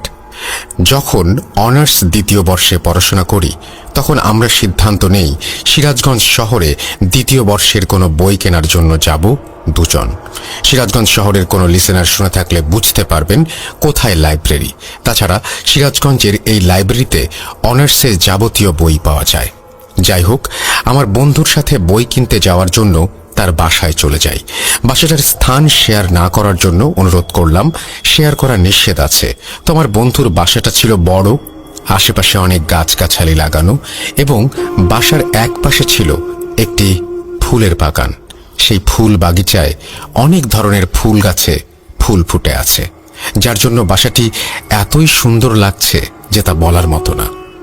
যাই হোক, বাসায় যাওয়ার পর আমার বন্ধুর মা বাবা দুইজনই আমাদের বসতে বললেন এবং শুকনো কিছু খাবার খেতে দেয়া হলো। খাবার খেতে খেতে তাদের সাথে অনেক কথা হয়। এরপর আমার বন্ধুর মাকে জিজ্ঞেস করি, আন্টি আসিফ কোথায়? আন্টি বলেন, আসিফ তো একটু বাইরে গেছে, এক্ষুনি এসে পড়বে। কিছুক্ষণ পর দেখি আসিফ চলে এসেছে। আসিফ আমাকে দেখে বলে, কতক্ষণ হলো এসেছিস? আমি বললাম, এই তো মিনিট 10 মতো। এরপর আসিফ আমাকে বলে, চল আমার ঘরে যাই। আসিফের ঘরে যাওয়ার পর ঘরের চারপাশে তাকালাম আর সবকিছু দেখলাম। ঘরের একটু বিবরণ দেই। ঘরটি ছিল বেশ বড়, আনুমানিক 15-16 হাত লম্বা হবে। খেয়াল করলাম তার ঘর অনেক কিছু দিয়ে সাজানো রয়েছে। অনেক কিছু দেখার পর তার ঘরের এক কোণায় দেখতে পাই একটি সাইকেল। সাইকেলটা দেখতে এতই সুন্দর ছিল তা ভাষায় প্রকাশ করার মতো না। আসলে বলতে গেলে এই সাইকেলটি সাধারণ সাইকেলের মতো ছিল না। সাইকেলটি এত আকর্ষণীয় যে যে কোনো মানুষ এক নজরেই পছন্দ করবে। সাইকেলটি দেখার পর সাইকেলটি চালানোর জন্য আমার মনের ভেতরে আগ্রহ জন্মাতে থাকে। তখন আমার বন্ধুকে বললাম, এই সাইকেলটা কবে কিনে নিয়ে আসলি? এরকম সাইকেল আমিও একটা কিনতে চাই। এই সাইকেলটি আমি চালাতে দিবি আমাকে? এই কথা যেই না বলেছি, আসিফ আমাকে বিভিন্ন ধরনের গালি দেয়। গালি দেওয়াতে আমার মন খুব খারাপ হয়। আসিফকে বুঝতে না দিয়ে বললাম, আচ্ছা ঠিক আছে, চালাতে যখন দিবি না তাহলে এই সাইকেল নিয়েই আমরা আজকে বের হব এবং সাইকেলটি তুই চালাবি। এই কথা বলা মাত্র আসিফ রাগান্বিত কণ্ঠে বলে, তোর সাথে আমার বন্ধুত্ব এখানেই শেষ। তুই আর কোনো দিন আমার সাথে কোনো যোগাযোগ করবি না এবং আমার বাসায় কোনোদিন আসবি না। এই কথা আসিফের মুখে শুনে আমি রীতিমতো অবাক দৃষ্টিতে আসিফের দিকে তাকিয়ে আছি আর ভাবছি, যা বাবা, কি এমন বললাম যার জন্য সম্পর্কটা নষ্ট হচ্ছে? এই কথা ভাবতে ভাবতে তার রুম থেকে বের হয়ে আসলাম। রুম থেকে বের হবার পর আন্টিকে বললাম, আসিফ তো আমার সাথে খুব খারাপ আচরণ করলো। তখন আন্টি আমাকে বলে, কি এমন বলেছিলে যার জন্য আসিফ এরকম খারাপ আচরণ করলো? জবাবে আন্টিকে বললাম, আসিফের ঘরে একটা সাইকেল দেখতে পাই, সাইকেলটা চালানোর জন্য আমার খুব আগ্রহ জন্ম নেয়। আসিফকে বলতেই আমার সাথে এরকম আচরণ করে। তখন আন্টি বলে, দেখো বাবা, আসলে এই কথাটি বলা তোমার ঠিক আছে, কিন্তু আসিফের কাছে ঠিক নেই। এই কথা শোনার পর মেজাজ এতই খারাপ হলো আমার, তো কি বলবো। যাই হোক, সেখানে আর কথা না বাড়িয়ে আমি বাসা থেকে বের হয়ে চলে আসি। আসার সময় ভাবতে থাকি, কি এমন বললাম যার জন্য এমন করলো আসিফ। আমি তো কোনো ভুল কিছুও বলিনি, আবার খারাপ কিছুও বলিনি। তুই যখন বন্ধুত্ব রাখবি না, তাহলে বন্ধুত্ব রাখার দরকার নেই তোর সাথে। এই কথা ভাবার পর সাথে সাথে আসিফের ফোন নাম্বার ব্লক লিস্টে রেখে দেই, যেন আমাকে ফোন না করতে পারে। কারণ আমার তখন এতটাই খারাপ লেগেছিল, বলার মতো না। 4 দিন যাবার পর একটা অপরিচিত নাম্বার থেকে কল আসে আমার মোবাইলে। কলটি ছিল আসিফের। আসিফ বলে, দোস্ত, সেদিনের ঘটনার জন্য মাফ করে দে। এমন ভাব নিলাম যেন আসিফ মনে করে ওর উপরে খুব অভিমান করেছি। কিছুক্ষণ কথা বলার পর আসিফ বলে, দোস্ত, তুই আমার বাসায় কাল সকালে চলে আয়। তখন আসিফকে মিথ্যা বলি, না রে দোস্ত, আমার এখন সময় নেই, আমি একটা কাজ নিয়ে ব্যস্ত আছি। এরকম অনেক বাহানা করতে থাকি। এরপর আসিফ বলে, দোস্ত, তোকে আমি কথা দিলাম আর কোনো দিন এমন আচরণ করবো না তোর সাথে। আসিফের কথায় বিশ্বাস করে নেই, তার কারণ আসিফ 5 ওয়াক্ত নামাজ পড়ে এবং মিথ্যা কম বলে। যাই হোক, তার কথা অনুযায়ী তার বাসায় যাই। আসিফ আমাকে দেখে অনেক খুশি হয়, তার কারণ আসিফ ভেবেছিল আমি তার বাসায় কোনো দিন আসবো না। আসিফ আমাকে তার রুমে নিয়ে যায় এবং কয়েক রকমের ফল খেতে দেয়। বলে, দোস্ত, সেদিন তুই কষ্ট পেয়েছিলি। আমি আসিফকে বললাম, কষ্ট পেয়েছি, এবারের মতো মাফ করলাম, কিন্তু এর পর থেকে আমার সাথে কোনো খারাপ আচরণ করবি না এবং আমার কথাগুলো রাখবি, ওয়াদা কর। তখন আসিফ ওয়াদা করে আমার কথাগুলো মানবে এটা বলে। আসিফ আমাকে তার রুমে বসতে বলে ফ্রেশ হতে চলে যায়। এরপর আসিফের মা আসিফের ঘরে এসে আমাকে বলে, কেমন আছো বাবা? বললাম, আমি ভালো আছি আন্টি, আপনারা কেমন আছেন? আন্টি জবাবে বলেন, ভালো আছে সবাই। দেখো বাবা, সেদিন আসিফের খারাপ আচরণের জন্য ক্ষমা চাইছি তোমার কাছে। তখন আমি বলি, আন্টি, এইসব কথা বলবেন না, কারণ আপনি একজন গুরুজন। আপনি আমার কাছে ক্ষমা চেয়ে আমাকে ছোট করবেন না প্লিজ। আন্টি তখন বলে, আসলে কিভাবে যে বলি, আসিফের জীবনে একটা অদ্ভুত ঘটনা ঘটেছে যার জন্য তোমার সাথে খারাপ আচরণ করতে বাধ্য হয়েছে। আন্টিকে তখন বলি, অদ্ভুত ঘটনা ঘটেছে মানে? বুঝলাম না, একটু বুঝিয়ে বলবেন? আন্টি এই কথা শোনার পর আমার কথা এড়িয়ে যায়। আন্টি বলেন, আমার একটু কাজ আছে বাবা, তুমি বসো। এই কথা বলে আন্টি চলে যায়। আন্টির এই অসমাপ্ত কথা আমার মনের ভেতর খুঁজতে থাকে। আমি তখন ভাবতে থাকি, কি এমন অদ্ভুত ঘটনা ঘটেছে যার জন্য আন্টি আমাকে সবকিছু খুলে বলল না? আসলে কি লুকিয়ে আছে এর পেছনে? এই সব কথা ভাবতে ভাবতে আমি দেখি আসিফ ফ্রেশ হয়ে রুমে চলে এসেছে। এরপর আসিফ আমাকে বলে, চল বই কিনতে যাব আজকে। আমি আসিফের কথাতে রাজি হয়ে যাই, তার কারণ আসিফের সাইকেল চালানোর জন্য আগ্রহী একটু বেশি ছিলাম। আমি তখন মনে মনে ভেবে নিয়েছি, যাই হয়ে যাক না কেন, আজকে আমি আসিফের সাইকেল চালাবো। এরপর আসিফ বই কিনতে যাওয়ার জন্য রুম থেকে বের হওয়ার কথা বলে। তখন আসিফকে বলি, আচ্ছা ঠিক আছে, তাহলে আমি সাইকেল নিয়ে বাইরে যাচ্ছি, তুই আয়। এই কথা বলতেই আসিফ আবারও আমাকে আচ্ছা মতো বকা দিতে থাকে। একইভাবে আনুমানিক প্রায় 2 মিনিট আসিফের সাথে ঝগড়া হতে থাকে আমার। আমি তার সাথে ঝগড়া করার কারণ হলো, যেমন করেই হোক না কেন আজ আমি আসিফের সাইকেল চালাবই, কারণ আমি নাছোড়বান্দা। যাই হয়ে যাক না কেন, আমি তো আজকে কোনো কথা শুনতে নারাজ, কারণ আমি দেখতে চাই কি আছে এই সাইকেল চালানোর ভেতর। তাছাড়া আন্টি আমাকে বলল আসিফের সাথে একটা অদ্ভুত ঘটনা ঘটেছে। এই সব কিছুর রহস্য জানার আগ্রহটা আরো বেশি হয় আমার। যাই হোক, শেষ পর্যন্ত আমার কথাতে রাজি হয়ে যায়। এর আগে আসিফ আমাকে বলে, একটা শর্ত, যদি তুই এই শর্তে রাজি হয়ে থাকিস তাহলে যাব। আমি তৎক্ষণাৎ আসিফের শর্তে রাজি হয়ে যাই। শর্তটা ছিল এমন, আসিফ আমাকে বলে, শোন, আজকে যদি কোনো অদ্ভুত ঘটনা ঘটে তাহলে কাউকে কিছু বলতে পারবি না। এমন কথা শোনার পর আসিফকে জিজ্ঞেস করলাম, মানে কি? এমন অদ্ভুত ঘটনা ঘটতে পারে বুঝে উঠতে পারছি না, একটু বুঝিয়ে বল আমাকে। আসিফকে এই কথা বলতে আসিফ আমাকে বলে, অত কিছু শোনার দরকার নেই, তোর বোঝারও দরকার নেই। তুই সাইকেল চালাতে চেয়েছিস, এর বেশি কিছু আর আমার থেকে জানতে না চাইলেই আমি খুশি হব। এইরকম কথা বলে আসিফ এড়িয়ে যায়।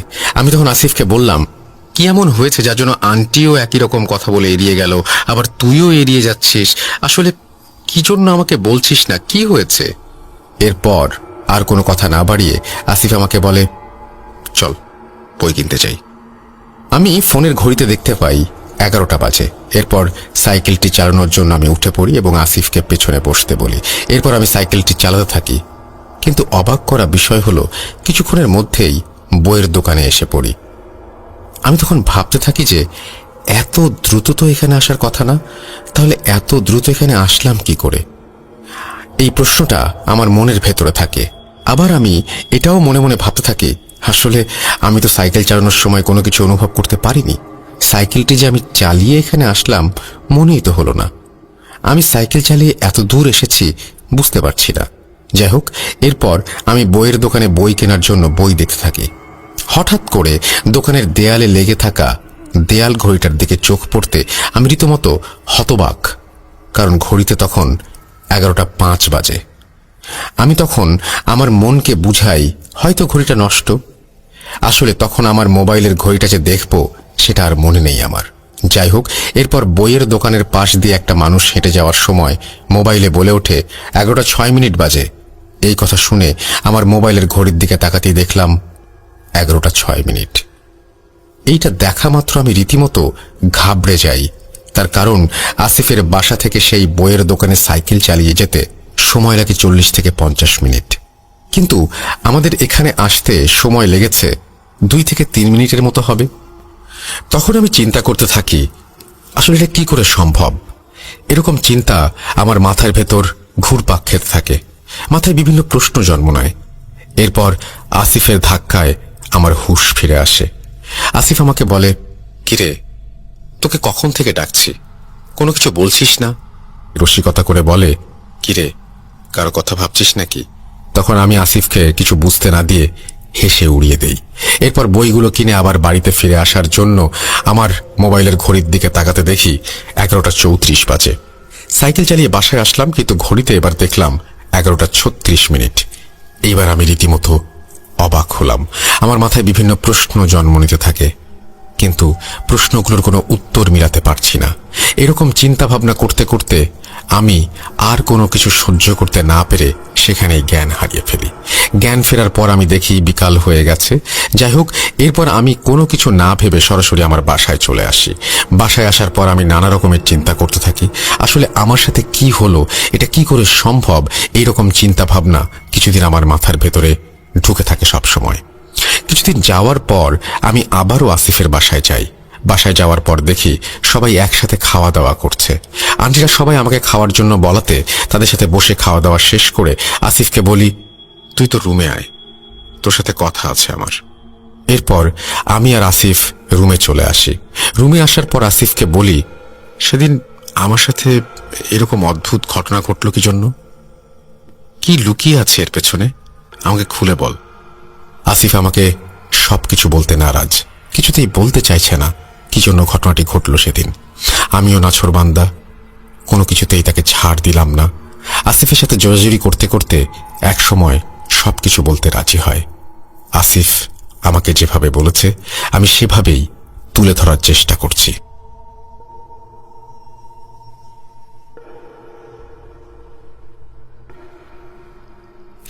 বেশ কয়েক বছর আগের কথা, আমার সঠিক মনে নেই, তবে আনুমানিক 10 বছর হয়তো। আসলে বলতে গেলে তখন আমাদের এমন অবস্থা ছিল, অর্থাৎ এতটাই গরিব ছিলাম বলতে গেলে, তখনকার সময়ে লবণ আনতে পান্তা ফুরিয়ে যেত। টাকা তো দূরে থাক, থাকার মতো তেমন কোনো বাসস্থান পর্যন্ত ছিল না, অর্থাৎ মাটির দেয়ালের ওপরে টিনের ছাউনি। এরকম 2টা ঘর ছিল আমাদের। এক ঘরে আমার বাবা মা ও আমার ছোট বোন, আর এক ঘরে শুধু আমি। আমার বোনের বয়স তখন 3 থেকে 4 বছর হবে। যাই হোক, তখন আমাদের না খেয়ে দিন চলতো। আসলে এতটাই অভাব ছিল যে কি বলবো। আর একটা কথা হলো, আমরা 3 জনই 5 ওয়াক্ত নামাজ পড়তাম। কখনো একটা ওয়াক্ত নামাজ কাজা যেত না। আমার একটা ভালো অভ্যাস ছিল, সেটা হলো আমি 5 ওয়াক্ত নামাজের পর পবিত্র আল কোরআন পড়ি। আমার গভীর রাতে ঘুম থেকে উঠে নফল নামাজ আদায় করি প্রতিটি রাতে। এটা আসলে নিজের প্রশংসা করার জন্য না, এটাই বাস্তব আর এটাই সত্য। যাই হোক, এমনি একদিন রাতে এশার নামাজ আদায় করে কোরআন পড়ছিলাম। হঠাৎ জানালার পাশ থেকে সালামের আওয়াজ। আমি তখন জবাবে সালামের উত্তর গ্রহণ করি কোরআন পড়ার ভেতরেই। কিছুক্ষণ পড়ার পর আমি খেয়াল করি যে কিরে, জানালার পাশ থেকে আবার কে সালাম দিল। মনের ভুল ভেবে উড়িয়ে দেই। এইভাবে ঠিক 2 দিন এরকম হয়। 2 দিন পর ভাবলাম আজ রাতে যদি এরকম হয় তাহলে এর শেষ দেখে ছাড়ব। যথারীতি প্রতি রাতের মতো আজও নামাজ পড়তে বসছিলাম এবং আমার কাছে একটা টর্চ লাইট রেখে দিয়েছিলাম। পড়তে পড়তে এমন এক সময় হঠাৎ আবার সালাম দেওয়ার আওয়াজ আসে। তৎক্ষণাৎ জানালা খুলে টর্চের আলোয় এদিক ওদিক তাকিয়ে দেখি কেউ নেই আশেপাশে। আমি এবার রীতিমতো ঘাবড়ে যাই। তার কারণ, যদি ছোট বাচ্চা অথবা কোনো মানুষ আমার সাথে ফাজলামো করে তাহলে আমি সেখানে তাকে দেখতে পেতাম। কারণ 3 থেকে 4 সেকেন্ডের মধ্যে একটা মানুষ উধাও হয়ে যেতে পারে না। এমনটা বলার কারণ হলো আমার জানালার কাছে কোনো ঝোপ ঝাড় ছিল না। আমার জানালার পাশে সব জায়গাতেই ফসলি জমি। আর এখান থেকে কেউ 3 থেকে 4 সেকেন্ডের ভেতরে দৌড়ে পালিয়ে যেতে পারাটা একেবারে অসম্ভব। এইরকম আমার সাথে ঠিক 3-4 দিন হয়। এবার 4 দিন পর প্রতিনিয়ত যেমনভাবে কোরআন পড়ি ঠিক সেদিন জানালা খুলে রাতে কোরআন পড়ছিলাম। এবার এই রাতে সালাম দেওয়ার শুনতে পেলাম না। 15 দিন পার হয়ে গেছে, এর মাঝখানে কোনো ঘটনা ঘটেনি। 15 দিন পর সেদিন রাতে একইভাবে জানালা খুলে কোরআন পড়ছি। হঠাৎ দূরে সাদা ধবধবে একটা মানুষের আকৃতির কিছু দেখতে পাই। একটু পর সে আকৃতিটা একদম আমার জানালার কাছে এসে লম্বা একটা সালাম দিয়ে বলে, আসসালামু আলাইকুম ওয়া রাহমাতুল্লাহ। আমি তখন একদম ফ্রিজ হয়ে যাই। আসলে বলতে গেলে এই দৃশ্যটা দেখার জন্য আমি মোটেও প্রস্তুত ছিলাম না। আমি অবাক দৃষ্টিতে সেই মানুষের আকৃতির দিকে ফ্যাল ফ্যাল করে তাকিয়ে আছি। সালাম শেষ করে সেই আকৃতিটা যেমন ভাবে এসেছিল তখন আর কিছু না বলে সেখান থেকে চলে যায়। আমার ফ্রিজ হওয়ার কারণটা হলো তার আকৃতিটা ছিল সাধারণ মানুষের তুলনায় অনেক বড়। আনুমানিক কত বড় হয়, 12 থেকে 14 ফুট তো হবেই। আসলে এটা কোনো মানুষ ছিল না, আমি শিওর। কারণ একে তো সাধারণ মানুষের থেকে বড় এবং তার পরনে ছিল জোব্বা পরা পাঞ্জাবি এবং তার চেহারা এতই সুন্দর ছিল কি বলবো, এবং তার শরীর থেকে সুন্দর এক সুগন্ধ আসছিল আমার কাছে। আসলে বলতে গেলে এরকম স্মেল আমি আগে কখনো পাইনি। মসজিদে নামাজ পড়তে গেছে বিভিন্ন মানুষ নানান ধরনের পারফিউম ব্যবহার করে আসতো, অর্থাৎ আতর ব্যবহার করে আসতো, কিন্তু কোনোদিন এত সুন্দর গন্ধ আমি পাইনি। আসলে আমার এই গন্ধটা আমি যতদিন বেঁচে থাকব, বেঁচে আছি, ততদিন থাকবে। যাই হোক, সেদিন রাতের মতো আর কোনো সমস্যা ছাড়াই ঘুমিয়ে পড়ি। তার পরের দিন রাতের কথা ভাবতে থাকি এই যে হয়তো খারাপ জিন আমাকে তার ফাঁদে ফেলার চেষ্টা করছে, অথবা ভালো জিন হতেও পারে। এরকম ভাবতে ভাবতে সারাটা দিন যায়। সারাদিন এই সব কিছু ভাবার পরে রাতে আগের মতোই কোরআন পড়ছিলাম, কিন্তু এবার জানালাটা বন্ধ করে পড়তে পড়তে কিছুক্ষণ পর আবার লম্বা একটা সালাম শুনতে পাই। সালাম শুনে আমার মনে ভয়কে আপন করে নেয়। রীতিমতো প্রতি রাতে এমন ঘটনা ঘটতে থাকে এবং ভয় ধীরে ধীরে কাটতে থাকে আমার মন থেকে। এর দিন 10 পরে হবে হয়তো। 10 দিন পর সেদিন রাতে একইভাবে আমার জানালা খুলে কোরআন তেলাওয়াত করছিলাম আমি, ঠিক প্রতিনিয়ত আমার সাথে যেমন হয় ঠিক এই রাতেও সেটা হয়। সাদা কাপড় পরিহিত মানুষ, তার আকৃতিটা আমার জানালার কাছে এসে আবারও লম্বা একটা সালাম দেয়। আসসালামু আলাইকুম ওয়া রাহমাতুল্লাহ। এইবার আমি সাহস করে সালামের উত্তর দেই। সালামের উত্তর দেওয়ার পর আমি তাকে জিজ্ঞেস করি, আসলে আপনি কে, কি চান আমার থেকে? জবাবে বলে, আমাকে ভয় পেও না, আমি তোমার কোনো ক্ষতি করব না। আমি একটা জিন, আমি এখান দিয়ে যাতায়াত করি। এরকম এক সময় এখান থেকে সুন্দর একটা কণ্ঠে কোরআন তেলাওয়াত শুনতে পাই। তখন কাছে এসে দেখি সেটা তুমি। আসলে সেখান থেকেই প্রতিনিয়ত তোমার কোরআন তেলাওয়াত শুনতে আসি। তখন আমি আরো সাহস করে জিনটাকে বলি, আমার কোরআন তেলাওয়াত শুনতে ভালো লাগে, তাহলে এখানে এসে প্রতিনিয়ত শুনবেন, একটা শর্ত। এই কথা বলে থেমে যাই আমি। তখন জিনটা আমাকে বলে, কি শর্ত? উত্তরে আমি বললাম, আমার অথবা আমার পরিবারের কারোর কোনো ক্ষতি করা যাবে না। জিনটি এবার ওয়াদাবদ্ধ হয়ে আমাকে বলে, হ্যাঁ, আমি ওয়াদা করলাম, কোনোদিন যদি আমার বা এসব ঘটনা কারো কাছে বলো তাহলে সেদিন তোমার ক্ষতি হতে পারে। এই কথা বলে জিনটি সেখান থেকে চলে যায়। এইভাবে বেশ ভালোই চলছিল। কিছুদিন যাবার পর এক রাতে জিনটি বলে, তোমাকে একটি জিনিস উপহার দেব। উপহার দেওয়ার কারণ হলো তোমার মুখে কোরআন তেলাওয়াত শোনার জন্য। এভাবে বেশ কিছুদিন যেতে থাকে। কিছুদিন যাওয়ার পর আমি জিনটার কথায় রাজি হয়ে যাই। জিনটি তখন বলে, এই উপহারটির কথা কাউকে বলা যাবে না। তোমার বাবা মাকে বললে ক্ষতি নেই, আর যদি তোমার বাবা মা ব্যতীত কেউ শোনে তাহলে তোমার ক্ষতি হবে। আমি জিনটাকে বললাম, আচ্ছা ঠিক আছে। এরপর জিনটা বলে, তোমার পেছনে তাকাও, দেখো তোমার উপহার। পেছনে তাকিয়ে দেখি একটা সাইকেল। এইবার জিনকে জিজ্ঞেস করলাম, এটা দিয়ে আমি কি করব? জিন জবাবে বলল, এটা তোমাদের পরিবারের সফলতা নিয়ে আসবে। এই কথা বলে জিনটা চলে যায় সে রাতের মতো। এরপর থেকে আমাদের সংসারে অনেক উন্নতি হতে থাকে, যেটা এখন পর্যন্ত হয়ে এই পর্যায়ে এসেছে। আমার বাবার আমাদের গ্রামের ভেতরে একটা ছোট মুদির দোকান ছিল। দেখা যেত আমাদের মুদির দোকান আগে ঠিক মতো চলতো না, কিন্তু জিনের কাছ থেকে উপহার নেয়ার পর দেখা যায় আমাদের দোকানে বেশ উন্নতি হতে থাকে। এভাবে বেশ কিছুদিন যাওয়ার পর আমার এসএসসি পরীক্ষার সময় হয়। দেখা গেল আমার ব্রেইন শক্তি অনুযায়ী যে রেজাল্ট হবার কথা তার থেকে অনেক ভালো রেজাল্ট করে ফেলি। রেজাল্ট বের হবার পর আমাদের মসজিদের ছোট ছোট ছেলে মেয়েদের কোরআন তেলাওয়াত শিক্ষা দিতে থাকি। পাশাপাশি জেনারেল ইন্টারমিডিয়েট ভর্তি হয়ে লেখাপড়া শুরু করে দেই। এভাবে বছর খানেকের মধ্যে আমাদের সংসারে অনেক উন্নতি হয় এবং আমরা 1 বিঘা জমিও কিনে ফেলি। এত রকম উন্নতি হওয়াতে মা বাবা সবাই অনেক খুশি হয় এবং আল্লাহর উপর শুকরিয়া আদায় করে। কিন্তু তারা এক সময় বলাবলি করতে থাকে, এত দ্রুত কিভাবে উন্নতি হলো আমাদের। যাই হোক, এরকম কথা যখন শুনতে পাই তখন আমার সাথে ঘটে যাওয়া সবকিছু খুলে বলি, কিন্তু তারা বিশ্বাস করতে নারাজ। বিশ্বাস করবেই বা কেন? আসলে এটা তো বিশ্বাস করার মতো কিছু না। কিছুদিন যাওয়ার পর মা বাবা সব বিশ্বাস করে ফেলে, কারণ আমি প্রতিনিয়ত যেমন ভাবে কোরআন তেলাওয়াত করি, ঠিক সেই রাতে আমার মা কি মনে করে আমার ঘরে চলে আসে। তখন আমার মা আমার জানালার পাশে থাকা জিনকে দেখে সেন্স হারিয়ে ফেলে। রাতেই আমার মায়ের সেন্স ফিরে আসে, কিন্তু সেই রাতের মতো আমার মা ঘুমিয়ে পড়ে। রাতের পর সকাল আসে। এরপর আমরা সবাই ফ্রেশ হয়ে সকালের নাস্তা শেষ করে নিই। সকালের নাস্তা শেষ করার পর আমার মা আমাকে বলে, রাতে তুমি কার সাথে কথা বলছিলে? কে ছিল ওটা?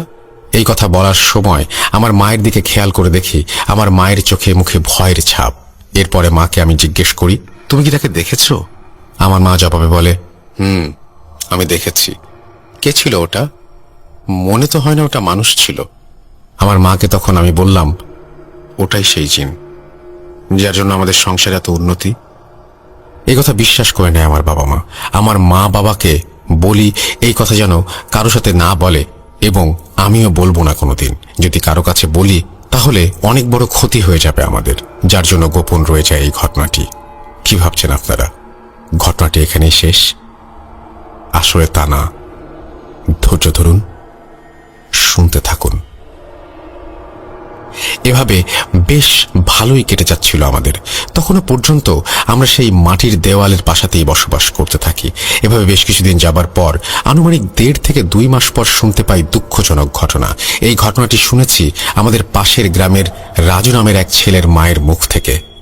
যাই হোক, আমাদের একটা ভালো অভ্যেস ছিল, আর সেটা হলো আমরা কয়েকজন মিলে বিকালের দিকে রাস্তাতে ঘুরতে থাকি।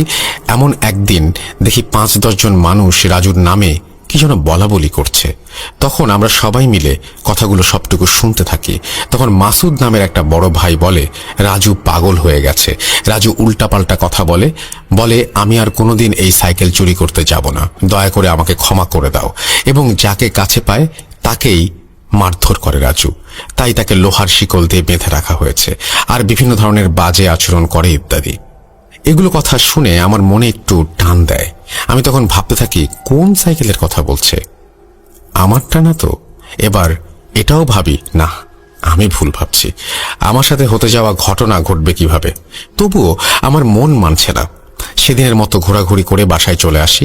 এর পরের দিন রাজু মারা গেছে সেই সংবাদ গ্রামের ভেতর ছড়িয়ে পড়ে। আমরাও শুনতে পাই রাজুর মৃত্যুর খবর। ভেবেছিলাম রাজুর সাথে দেখা করব, কিন্তু তার হলো না। এর 3 দিন পর আমি রাজুদের বাসায় যাই এবং সবকিছু শুনে আমি তো পুরোই অবাক। রাজুর মা বলে, এক রাতে মাছ ধরতে যায় রাজু। সেই রাতে বাড়ি না ফেরায় আমরা সবাই চিন্তিত হয়ে যাই। সেই রাতেই অনেক খোঁজাখুঁজির পর রাজুকে কোথাও না পেয়ে তোমাদের ওখানে খুব সকালে গিয়ে দেখি একটা জমির মধ্যে রাজু সেন্স হারিয়ে শুয়ে আছে। এরপর রাজুকে বাসায় নিয়ে এসে জ্ঞান ফেরানো হয়। জ্ঞান ফেরানোর পর রাজুকে বলা হয় কি জন্য ওখানে অজ্ঞান হয়েছিলি। জবাবে রাজু বলে মাছ ধরতে ধরতে হঠাৎ মাথা ঘুরে পড়ে যায়। এরপর কি যেন হয় মনে নেই। আর রাজু যদি সত্যি কথা বলতো তাহলে রাজু জীবিত থাকতে পারত। আমি তখন রাজুর মাকে প্রশ্ন করি, সত্যি কথা মানে কি কথা সত্যি, একটু খুলে বলুন আমাকে। তখন রাজুর মা আবার বলতে শুরু করে। রাজু মারা যাবার আগের দিন রাজুর সাথে কি হয়েছে আর কি হচ্ছে সবকিছু খুলে বলে আমাদের। কিন্তু রাজুর কোনো কথা বিশ্বাস করার ছিল না। তার কারণ রাজু মাঝে মাঝে রাতের বেলায় বলতো আমি ভুল করেছি, আমি আর চুরি করতে যাব না, দয়া করে আমাকে ক্ষমা করে দিন। এছাড়াও আরো বলতো আমাকে মেরো না, আমাকে ক্ষমা করে দাও, আমাকে মেরে কি লাভ। এইসব আবোল তাবোল কথা শুনে আমরা তার কথায় বিশ্বাস করি না। রাজু মারা যাবার আগের দিন রাতে একই রকমের কথা বলছে, আমি ভুল করেছি, আমাকে মেরো না, দয়া করো ইত্যাদি। এই কথা শুনতে পাই আমরা সবাই, কিন্তু কে জানতো সেই রাতটাই রাজুর শেষ রাত। রাজু বেশি পরিমাণ পাগলামি করার জন্য বাইরে থেকে দরজায় তালা লাগিয়ে দিতাম, যেন রাজু কারো কোনো ক্ষতি করতে না পারে। ওই রাতের পরের দিন সকালে যখন রাজুর জন্য খাবার নিয়ে যাই তখন দরজা খুলতেই দেখি রাজু গলায় দড়ি দিয়ে ঝুলছে। এই কথা বলে রাজুর মা কান্নায় ভেঙে পড়ে। তখন তার কাছে থাকা গ্লাসে থাকা পানি রাজুর মাকে খেতে দেই। এরকম অবস্থায় তখন আমি আরো চিন্তিত হয়ে গেলাম, কারণ আমার মনে হচ্ছে ঘটনাটা আরো আছে। যাই হোক, তখন রাজুর মাকে বললাম আসলে রাজু মারা যায় কেমন করে। দীর্ঘ নিঃশ্বাস ফেলে রাজুর মা আবার বলতে থাকে, রাজু যে রাতে মারা যায় সেদিন রাতের বেলা রাজু বলে আসলে মা আমি তোমাকে সেদিন মিথ্যা বলেছিলাম। আসলে সেই রাতে আমি যখন মাছ ধরতে যাই তখন আসিফদের বাসার কাছে লম্বা পোশাকধারী এক মানুষের মতো কিছু একটা দেখতে পাই। কাছে এসে দেখি মানুষের আকৃতির মতো একটা আসিফের সাথে কথা বলছে। সেই লম্বা আকৃতিটা আসিফকে বলছে তোমাকে একটা সাইকেল উপহার দিলাম, এই সাইকেল দ্বারা তোমাদের জীবন পাল্টে যাবে, তোমাদের আর কোনোদিন অভাব হবে না। এই কথা শোনা মাত্র দেখি সেই লম্বা আকৃতিটা আমার দিকে চলে আসছে। শেষমেশ আমার কাছে এসে বলে আজ যা দেখেছিস তার কাউকে বলিস না, যদি বলিস তাহলে তোর অনেক বড় ক্ষতি হবে। এই কথা শোনার পর আমি আর নিজেকে ধরে রাখতে না পেরে সেখানে সেন্সলেস হয়ে যাই। টানা একদিন ভাবতে থাকি যে যদি সেই সাইকেলটা আমি চুরি করে নিজের কাছে রেখে দেই তাহলে আমরা অনেক বড় লোক হব, তখন আমাদের কোনোদিন টাকার অভাব হবে না। এই সকল চিন্তা ভাবনা করতে করতে একসময় সিদ্ধান্ত নেই আমি সাইকেলটা চুরি করব। যেটা ভাবা সেটাই সেদিন গভীর রাতে আমি আসিফের বাসায় চলে যাই চুরি করতে। কিন্তু ব্যাপারটা হলো পথের মধ্যে লম্বা আকৃতির সেই মানুষটা আমার সামনে এসে হাজির হয় এবং বলে তুই যে কাজটি করার জন্য যাচ্ছিস সেই কাজটি করিস না, এর ফল ভালো হবে না। আসলে বলতে গেলে সেই লম্বা আকৃতিটা দেখে এতই ভয় পেয়েছিলাম কি বলবো। এদিকে ভয়ে আমার সারা শরীর হিম হয়ে যায়। যাই হোক, এই কথা শোনার পর আমি বাসায় চলে আসি। সেই রাতেই ভাবতে থাকি চুরি আমি করবই, যা হয় হবে। যদি আমি এই লোভটা সামলাতে পারতাম আজ আমার এই অবস্থা হতো না। লোভ সামলাতে না পেরে ঠিক তার পরের রাতে আমি আবার আসিফের বাসার দিকে রওনা দিলাম। এরপর যাওয়ার পথে ঠিক মাঝখানে দেখি বিশাল আকৃতির একটা সাদা রঙের গরু, কিন্তু বিষয়টি হলো অন্ধকারের ভেতরেও বেশ পরিষ্কার দেখা যাচ্ছিল। এরকম গরুটি দেখার পর আমার মনে একটা খোঁচা দেয় এবং ভয়ে ভয়ে গরুটির পাশ কাটিয়ে যাওয়ার চেষ্টা করি, কিন্তু গরুটি পাশ কাটাতে হাত দশেক হবে হয়তো। আর তখনই গরুটি আমাকে ধাওয়া করতে শুরু করে। আমি কিছু না ভেবে দ্রুত সেখান থেকে পালিয়ে বাসায় চলে আসি। আমি আবার ভাবতে থাকি যেভাবেই হোক না কেন আমাকে সাইকেলটি চুরি করতেই হবে। আবারও ঠিক তার পরের রাতে আসিফের বাসার দিকে রওনা হলাম। পথমধ্যে দেখতে পাই সাদা রঙের একটা কুকুর। সেই কুকুরটা দেখতে অনেকটা বড়, সাধারণ কুকুরের থেকে অনেক বড়, এবং আমি খেয়াল করি কুকুরটির দুই চোখ আগুনের মতো জল জল করছে। এটা দেখে আমি এতটাই ভয় পাই যা বলার না।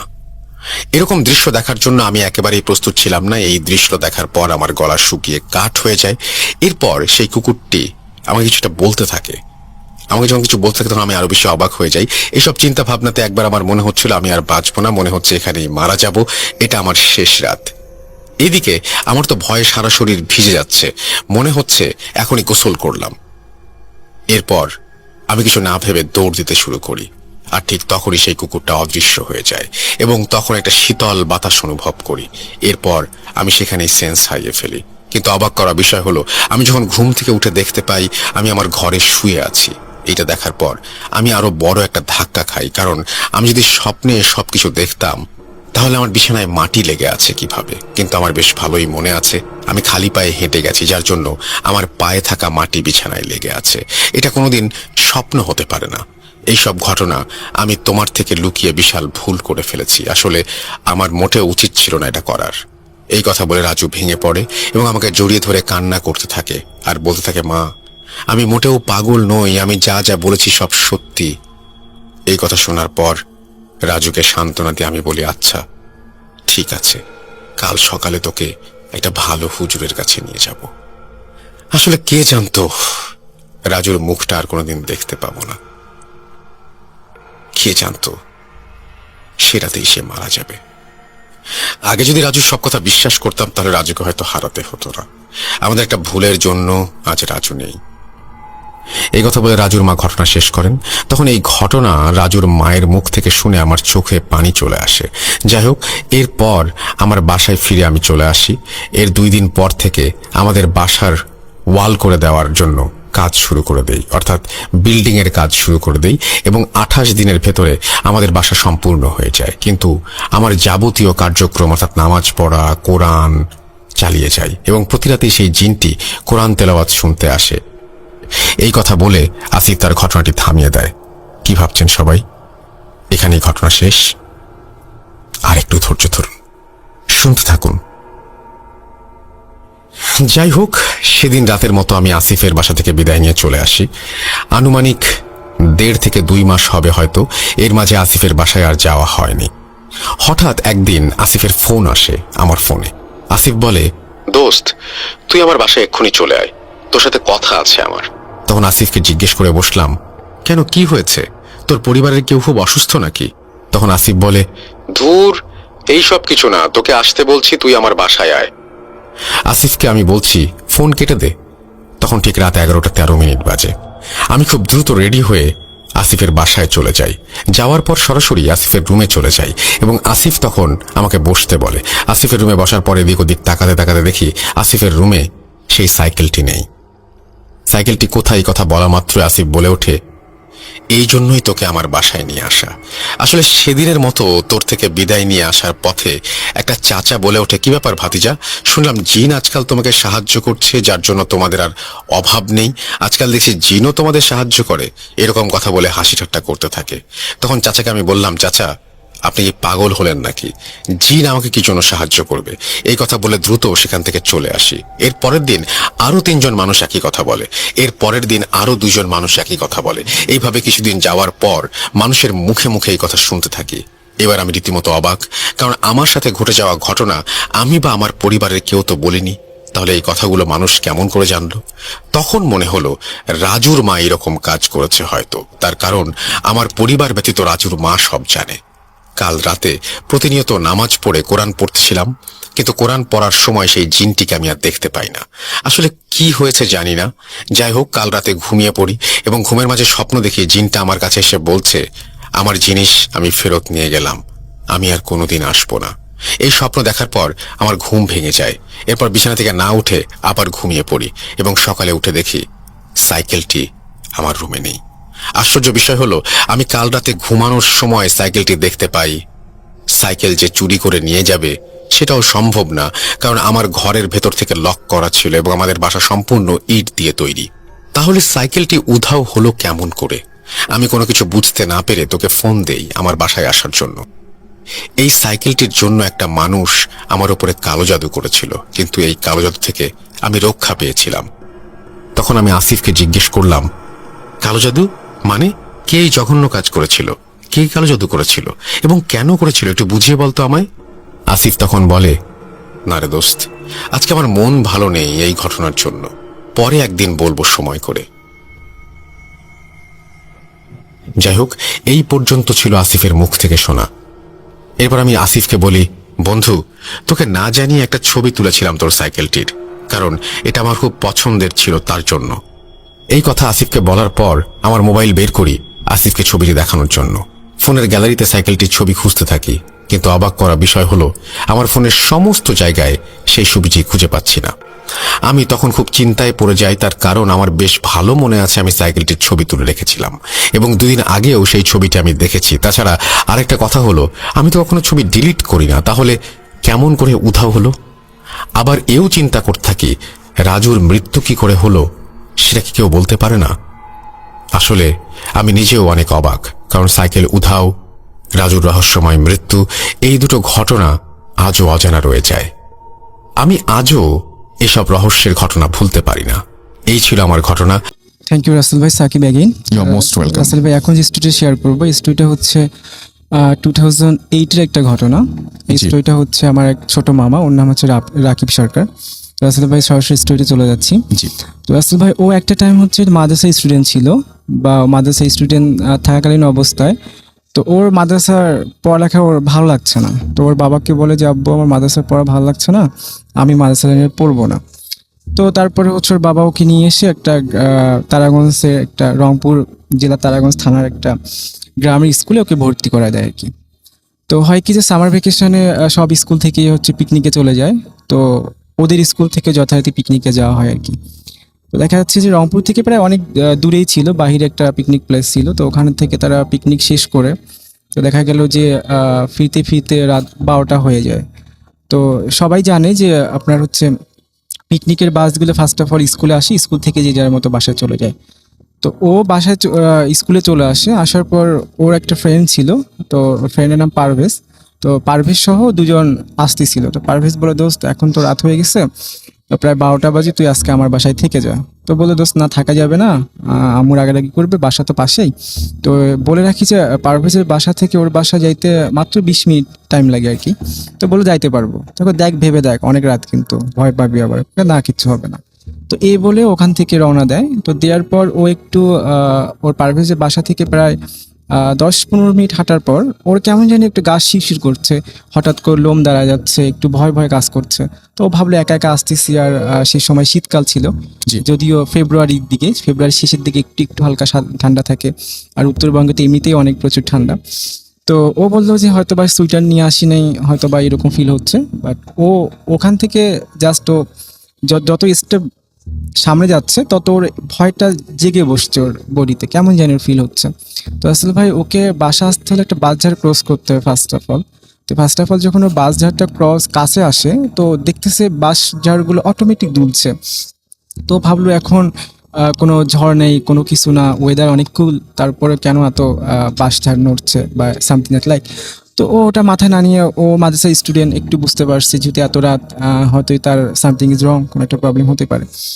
দেন তারপরে ও আরেকটু যখন সামনে এগোচ্ছে, তো সামনে যখন এগোচ্ছে একটা বড় বট গাছ তাকে আবার ক্রস করতে হবে।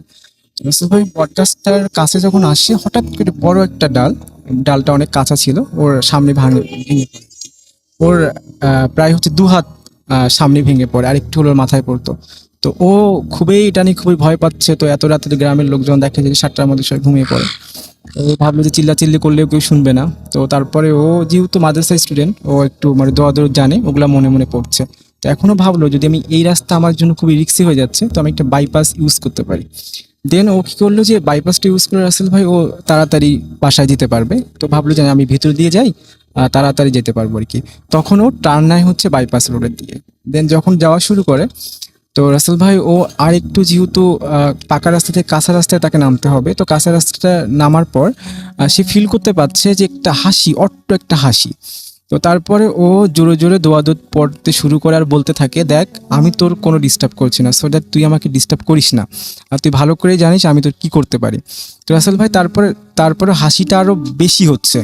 তো একটা টাইমে ওর হাসিটা রাসেল ভাই ওর সামনের দিকে শুরু হলো। এর আগে হচ্ছে ওর পিছনের দিকে হাসিটা হচ্ছিল, বাট এখন সামনের দিক চলে যাচ্ছে, যতই যাচ্ছে হাসিটার আওয়াজ আরো তীব্রতর হচ্ছে। তো তারপরে ও একটা সময় দেখলো যে একটা অনেক বিকট চেহারার একটা ফেস ওর সামনে এসে হাসতেছে, জিবাটা অস্বাভাবিক বড় ছিল, আর চোখ দিয়ে প্রায় হচ্ছে মানে রক্ত ঝরছে এরকম একটা ফেস, আর চেহারাটা প্রচন্ড ব্ল্যাক ছিল। তো ও আবারও বলে যে লাস্ট ওয়ার্নিং দিচ্ছি, তুই চলে যা। রাসেল ভাই, ওদের একটা হুজুর ছিল, তো হুজুর ওদেরকে একটা দোয়া শিখায় আর একটা টেকনিক শিখায়, দিয়ে বলে যে তোমরা যখন কোনো খারাপ আত্মার সম্মুখীন হবা, তোমরা যে রাস্তায় ধুলা পাও, তো ওই ধুলা হাতে নিয়ে বাম হাতে নিয়ে ডান হাতের বুড়া আঙ্গুল চেপে ধরে যদি তোমরা এই সূরাটা পাঠ করো তাহলে খারাপ আত্মার প্রভাব তোমাদের কাছ থেকে চলে যাবে। তো বলে দেখ আমি কি শুরু করব? তখন ও হাসিটা একটু কমতে শুরু করে। তো ও ভাবলো হয়তো বা চলে গেছে, কিন্তু আর একটু সামনে যাওয়ার পর রাসেল ভাই ও দেখলো জাস্ট একটা হোয়াইট কালার একটা কাপড় জাস্ট রাস্তার এই প্রান্ত থেকে ও প্রান্ত পড়ে আছে, জাস্ট কাপড় না, কাপড়ের মধ্যে লাশ অন্য কিছু জড়ানো এই টাইপের ছিল না। তো তারপরে সে ভাবলো যাক এবার এইটাকে লাথি দিব। তো ও যখন এই কথা ভাবে রাসেল ভাই, তখন দেখলো যে ওই কাপড়টা অটোমেটিক রোল হচ্ছে আর শূন্যে ভাসছে। ও তারপরে অনেক প্রচন্ড ভয় পাচ্ছে। তারপর দৌড় যেটুকু পারে সে পড়ে তার বাসা কাছে চলে আসতে প্রায়, তখন বাসায় দৌড়ে যে দরজা নক করে আম্মু খুলে দেয়। তো ওর অবস্থা এমন ছিল যে পুরো বডি ঘেমে গেছে, চোখ অনেক বড় বড় লাল হয়ে গেছে। তো আম্মু বলে তোর এই অবস্থা কেন, শীতের সময় কি দৌড়েছিস? না আম্মু আমি এখন শাওয়ার নিব। তা বলছে যে এত রাতে শাওয়ার কেন নিবি? না আমার শাওয়ার দরকার আছে, আমি শাওয়ার নিতে হবে।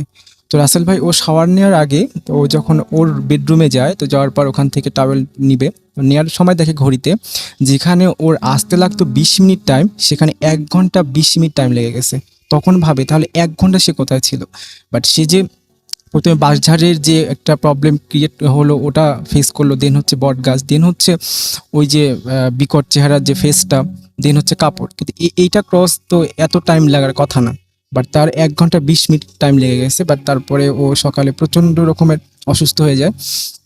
তারপরে এলাকার একটা কবিরাজ ছিল, তো কবিরাজের কাছে নিয়ে যাওয়ার পর কবিরাজ কিছু তাবিজ তারপরে দোয়া দুরুদ পড়ে দেয়। ও তারপরে ও তাবিজটা এখনো সাথে আছে। ওর ইচ্ছা ছিল স্টুডিওতে ঘটনা শেয়ার করবে, বাট ও অনেক দূরে থাকে। বাট ওই জন্য আমাকে বলতে বলছে নেক্সট টাইম অবশ্যই আসবো, ওর কাছে অনেক স্টোরি আছে। আসলে এই ছিল তার সাথে একটা story. Thank you so much, আপনার ঘটনার জন্য আপনাকে অনেক ধন্যবাদ। আমরা চলে যাব আমাদের পরবর্তী অতিথির কাছে এবং তার কাছ থেকে একটা ঘটনা শুনে আসবো আমরা। আপনার নামটা প্লিজ একটু বলবেন, আপনি কোথা থেকে এসেছেন, তারপর আপনার ঘটনায় যাব। থ্যাংক ইউ রাসেল ভাই।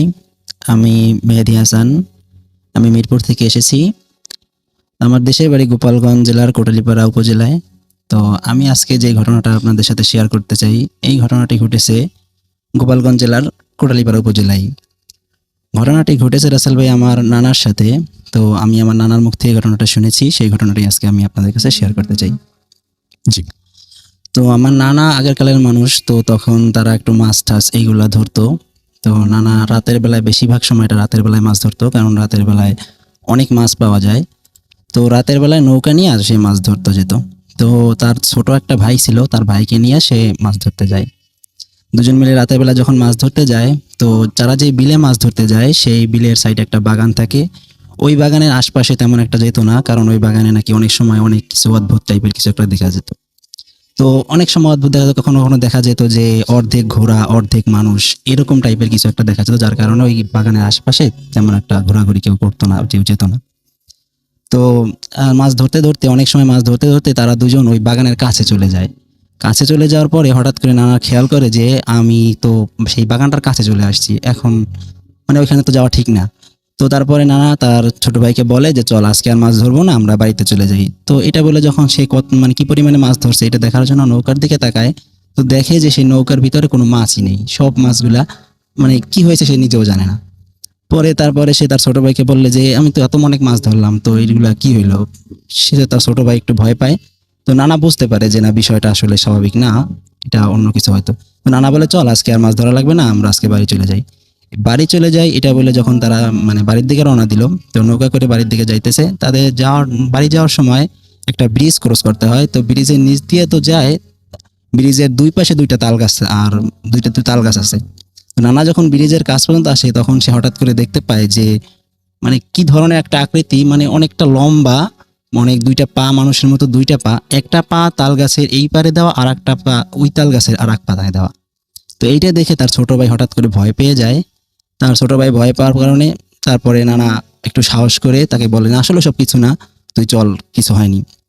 এটা বলে তার সে দূরে দূরে পড়তে পড়তে চলে যায় ওখান থেকে। তো যাওয়ার পরে তার ছোট ভাই যে ভয় পায়, তার পরের দিন থেকেই তার ছোট ভাইয়ের জ্বর এসে যায়। জ্বর এসে যাওয়ার পরে প্রথমে পর্যায়ে গ্রামের ডাক্তার দেখায়। তো তারপরে জ্বর তার ভালো হয় না। তো নানা ভাই থেকে সিদ্ধান্ত নেয় যে তাকে নিয়ে মানে বড় কোনো হাসপাতালে দেখাবে। তো তখন গ্রাম অঞ্চলে ততটা ভালো তখন মানে হাসপাতাল ছিল না। তো তার জন্য তাকে নিয়ে ফরিদপুর হাসপাতালে আসার জন্য মানে সিদ্ধান্ত নেয়। তো তারপরে তখন এত গাড়ি ঘোড়াও ছিল না, যার জন্য নৌকায় করে আসার একটা সিদ্ধান্ত নেয়। তো তারা সেই নানা আর সেই নানার ছোট ভাই আর একটা ভাই মিলে তারা তিনজন মিলে এই নৌকা করে ফরিদপুরে হাসপাতালে আসার জন্য রওনা হয়। তো আস্তে আস্তে আসার পথে কিছু সময় পরেই মানে আমার সেই যে নানার ভাই যার জ্বর হয়েছিল সে মারা যায়। তো মারা যাওয়ার পরে আর হাসপাতালে যায় না, ওখান থেকে তারা ফেরত আসে। তো আস্তে আস্তে অনেকটা রাত হয়ে যায়, দেখে রাতের সময় একটা হুজুর টাইপের মানে পাঞ্জাবি পরা জুব্বা পরা সে ওই নদীর পাড় দিয়ে হাঁটতেছে আর বলতেছে যে আমার একটু নৌকায় নাও, আমি একটু ওই পর্যন্ত যাবো, আমার একটু নৌকা নিয়ে যাও। তো প্রথম পর্যায়ে তারা নিতে চায় না, যে চিনি না জানি না নৌকা উঠাইতে চায় না। কিন্তু তারপরে আবার ভাবলো যে হুজুর যেহেতু আমার ভাইটা মারা গেছে, তো তার পাশে বসে থাকলে হয়তো একটু দোয়া দরুদ পড়লে আমার ভাইটার আত্মা শান্তি পাবে। তো এটা ভেবে সেই হুজুরটাকে উঠানোর পরে তাকে বলেও যে তুমি আমার এই যে ভাই মারা গেছে এর পাশে আপনি ভাই পাশে বসে আপনি কিছু সূরা কেরাত পড়েন। পরে সে ওখানে তার মানে বসে। তো অনেক রাত যখন হয়, তো অনেক রাতের সময় আমার যে নানার যে ভাই সে মানে চুপচাপ রয়েছে, একটু ঘুমিয়ে মতো ভাব এসে গেছে। তো হঠাৎ শুনতে পায় যে কর্মর একটা শব্দ, মানে হাড্ডি গুড্ডি চাবাইলে যেরকম একটা শব্দ হয় ঠিক ওই রকম একটা শব্দ। তো সে পিছের দিকে খেয়াল করে সেই লাশের কাছ থেকে এই শব্দটা আসতে থাকে। তো সেই লাশের কাছে যখন লক্ষ্য করে সে দেখে যে ওই যে হুজুরটা উঠছিল সেই হুজুরটা ওই যে সেই লাশটার হাড়গোড় চাবাইতেছে। তো এইটা দেখে মাত্র সে অনেকটা ভয় পায়। অনেকটা ভয় পাওয়ার পরে সে তখন কি করবে এটা বুঝতে পারে না। তো বুঝতে না পারার পরে সে ভাবে যে এখন যদি আমি এটা নিয়ে মানে কিছু একটা করি তাহলে হয়তো ও আমাদেরকেও খেয়ে ফেলবে। এই জন্য ও আর কিছু না বলে ও বলে যে বলে যে ভাইয়া আমার মানে নৌকাটা একটু, আমার নানাকে বলে যে নৌকাটা একটু মানে সাইডে নাও, আমি একটু বাথরুমে যাবো এরকম বলে। পরে তারপরে নানা সাইডে নেওয়ার পরে বলে তুমিও আমার সাথে আসো, আমার তো একটু ভয় লাগতেছে। তো নানাও সাথে যায়, যাওয়ার পরে একটু দূরে গিয়ে সেই ঘটনাটা খুলে বলে যে আসলে যেই হুজুরটা উঠছে আসলে সে তো হুজুর না, সে হয়তো অন্য কোনো কিছু একটা, যার কারণে ওই আমার যে মারা গেছে তার লাশটা চাবাই খাইতেছে। পরে সে নানা বুঝতে পারে ব্যাপারটা। তারপরে তারা যাওয়ার পরে অন্য একটা বাড়িতে যায়। বাড়িতে যাওয়ার পরে বাড়িতে আশ্রয় যেতে চায়, কিন্তু বাড়ি থেকেও তখন সন্ধ্যাবেলা আগের কালে দরজা লক করে দরজাটা সাধারণত খুলতো না, যে কি না কি এই জন্য খুলতো না। তো দরজা না খুলে তো তারা কি করবে, কোথায় থাকবে, তারা একটা গরুর যে ঘর ওই গরুর ঘরের ভিতরে যে থাকে। তো গরুর ঘরে থাকে, এইভাবে ওই রাতটা ওখানেই কাটায়। তারপরে সকালে যখন নৌকার কাছে আসার পরে দেখে রাসেল ভাই যে নৌকাটা একদম মানে খাড়া করে অর্ধেক মাটির নিচে ঢুকানো আর অর্ধেক খাড়া করা, আর যে বইটা যেটা দিয়ে নৌকা বায় ওই বইটাটা একদম মানুষের পেটের ভিতর যেরকম ছুরি ঢুকানোর মতো ঠিক ওই রকম পেটের ভিতর ঢুকাই রাখছে, আর লাশের প্রায় মানে 1/3 অংশই খেয়ে ফেলছে। তারপরে তারা গ্রামের বাসীদের জানানোর পরে তারা সকালবেলায় ওই লাশটা নিয়ে আর যে বাকি অংশ থাকে সেটা নিয়ে তারা দেশের বাড়িতে আসে। এই ছিল রাসেল ভাই আমার আজকের ঘটনা। ধন্যবাদ আপনাকে আপনার ঘটনার জন্য। আমরা চলে যাব আরো একটা অডিও ক্লিপে এবং সেই অডিও ক্লিপটা শুনে আবারও ফিরে আসব এবং আশা করছি যে আগের মতো এই অডিও ক্লিপটিও আপনাদের ভালো লাগবে। চলুন শুনে আসি, আশা করছি যে ভালো লাগবে। সালাম আলাইকুম রাসেল ভাই, আশা করি আপনি ভালোই আছেন, যেহেতু সবসময় ভালো দোলায় থাকেন। আমি খাজান মেইল। যে ঘটনাটা রাসেল ভাই এখন আপনাকে বলবো সেই ঘটনাটা হচ্ছে আমার মানে নানার মুখ থেকে শোনা ঘটনাটা। তো কথা না বাড়ি ঘটনায় আসি। যে ঘটনাটা রাসেল ভাই এখন বলবো সেটা নানা আমাকে শুনিয়েছে রিসেন্টলি, কিন্তু ঘটনাটা হচ্ছে আজ থেকে প্রায় 15 থেকে প্রায় 20 বছর আগের আর কি। হতে পারে সেটা 1900 বা 2000 এই সময়কার আর কি ঘটনা, একুরেট জানা নেই। তো ঘটনা বলি, আমার মামা আর কি মানে উনার ছেলে, আমার মামা একজন খুব ভালো ইলেকট্রিশিয়ান ছিলেন। তো ইলেকট্রিশিয়ান ছিলেন না, আজও আছেন ইলেকট্রিশিয়ান। উনি যেটা করছিলেন যে উনি শিক্ষাগত যোগ্যতা আসলে অত বেশি না থাকার দরুন উনি আসলে কারিগরি শিক্ষায় উনি আসলে বেশি উনি গিয়েছিলেন। তো সেই কারণে উনি ইলেকট্রিশিয়ানের ব্যাপারটা উনি শিখেছিলেন এবং পরবর্তীতে ভালো একজন ইলেকট্রিশিয়ান হয়ে গেছে। তো যাই হোক, উনি তারপর যেটা হয়েছে যে উনি গ্রামে থাকতেন সবসময়, এবং গ্রামে যেহেতু থাকতেন তো সেক্ষেত্রে গ্রামে ছোটখাটো বিভিন্ন ধরনের কাজ উনি করার সুযোগ পেতেন, এবং গ্রামে ছোটখাটো বিভিন্ন কাজ করতে করতে একসময় উনি গ্রামে খুব সুখ্যাতি অর্জন করে ফেলেন, এবং পরবর্তীতে গ্রামের বাজারেই উনি একটা নিজের দোকান দিয়ে বসেন। এবং সবচেয়ে বড় কথা হচ্ছে যে উনার এই ব্যাপারটাতে আসলে অনেকে লাভবান হয়েছে।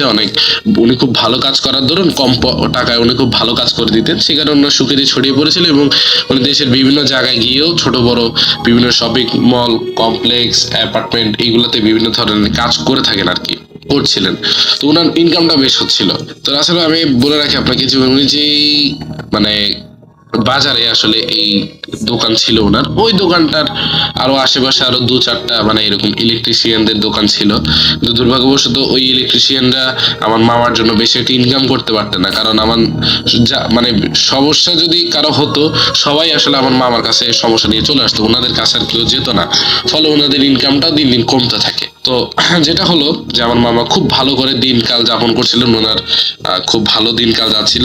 তো একদিন হঠাৎ করে একটা প্রবলেম শুরু হয় যে রাসেল ভাই, যেটা আমাদের মামা খুবই হাসি খুশি মানুষ ছিলেন, তো দেখা গেল কি উনি একসময় খুবই মানে খুবই রাগান্বিত টাইপের মানুষে পরিণত হলেন। উনি ঘরে ঢুকেই উনি পরিবারের প্রত্যেকটা মানুষের সাথে খুব খারাপ ব্যবহার করতে লাগলেন, ওনাদেরকে খুবই খারাপ ভাবে ওনাদের সাথে আচরণ করলেন, অশ্লীল কথাবার্তা বলতেছিলেন, এবং দেখা গেল কি উনি ওনার ফ্যামিলি মেম্বারদের সাথে এরকম আচরণ করাতে ফ্যামিলি মেম্বারের ওনার উপর অনেক ক্ষিপ্ত, মানে অনেক বেশি রাগান্বিত হয়ে যায়। এছাড়া উনি ওনাদের কাস্টমারদের সাথে হঠাৎ করে এরকম মানে বেমালুম যখন এরকম উল্টাপাল্টা কথা বলা শুরু করছে, মাঝে মাঝে গালি গালাজও করেছেন। তো এরকম অস্বাভাবিক ওনার আচরণে এবং পরিবর্তনে অনেকেই আসলে ওনার উপর রাগান্বিত হয়ে ওনার থেকে আসলে সাহায্য নেওয়াটা, মানে ওনার কাছে প্রবলেম নিয়ে আসাটা বন্ধ হয়ে যায়, এবং পরবর্তীতে ওনার ইনকাম সোর্সটাও আস্তে আস্তে কমতে থাকে। ওনার কাছে লোকজন কম আসে, উনি কম কাজ করেন, আবার অনেক সময় দেখা যায় কি উনি কাজেই যান না। এইভাবে করতে করতে ওনার পরিবারে আর্থিক টানাপোড়েনের ব্যাপারটাও আসলে চলে আসে। তো এইভাবে মানে খিটখিটিয়ে একজন মেজাজের অধিকারী হয়ে গেলেন, এবং তার পাশাপাশি আবার আর্থিক টানাপোড়েনও লেগে গেল আমার মামার। সো ব্যাপারটা কিন্তু তখন ওই সময়টাতে আসলে খুবই ভয়াবহ। তো ফ্যামিলি মানে আমার মামার এরকম একটা বেগতিক অবস্থা দেখে আমার নানা আর সহ্য করতে পারলেন না। উনি যেটা করলেন যে উনি একজন খুব বড় একজন আলেমের কাছে আমার মামাকে নিয়ে গেলেন। একটা কথা বলে রাখি রাসেল ভাই, আসলে আজ থেকে 15 বা 20 বছর আগে কিন্তু গ্রাম্য সাইডে যেসব মানুষরা ছিলেন তাদের আসলে ওই যে ভালো কোনো চিকিৎসার কিন্তু ব্যবস্থা ছিল না ওই জায়গায়। তো সেই কারণে আসলে ওনারা এইসব মানে ঝাড়ফুঁক বা পানি পড়া, তাবিজ, এগুলোতে খুবই বিশ্বাসী ছিলেন, প্রবল বিশ্বাসী। আর সবচেয়ে বড় কথা হচ্ছে যে ওই এলাকায় খুব বড় একজন আলেম ছিলেন, এবং উনার মানে চিকিৎসাটা এতটাই ভালো কাজ করতো যে 10 জনের ভিতর 9 জনেরই একেবারে 100% তার শরীরেই তার চিকিৎসাটা কাজ করতো। ফলে যেটা হয়েছে যে সবাই ওনার খুব ভালো একজন ভক্ত হয়ে গেল। তো যাক, ওই আলেমের একটা ছোট্ট একটা হিস্ট্রি রাসেল ভাই আমি একটু বলি, একটা হিস্ট্রি ছোট্ট করে বলি। সেটা হচ্ছে রাসেল ভাই ওই আলেম কিন্তু শুরুতে কিন্তু আলেম ছিলেন না। উনি প্রথমে একটা মসজিদের ইমাম ছিলেন, 5 ওয়াক্ত নামাজ মসজিদে পড়াতেন, এবং উনি যে মসজিদে আসা যাওয়া করতেন মসজিদের আগে একটা কবরস্থান ক্রস করে ওনাকে আসা লাগতো। এখন কবরস্থান ক্রস করে যখন ওনাকে আসা লাগতো তখন উনি ওই কবরস্থান ক্রস করে 5 ওয়াক্ত নামাজ এসে পড়াতেন মসজিদে, আবার বাড়ি চলে যেতেন। তো ব্যাপারটা হচ্ছে কি, যখন কবরস্থান ক্রস করে উনি আসা যাওয়া করতেন তখন কবরস্থানে থাকা একটা জিন, হ্যাঁ, মানে উনাকে খুবই পছন্দ করে ফেলে এবং উনার সাথে থাকার জন্য মনস্তাব করে।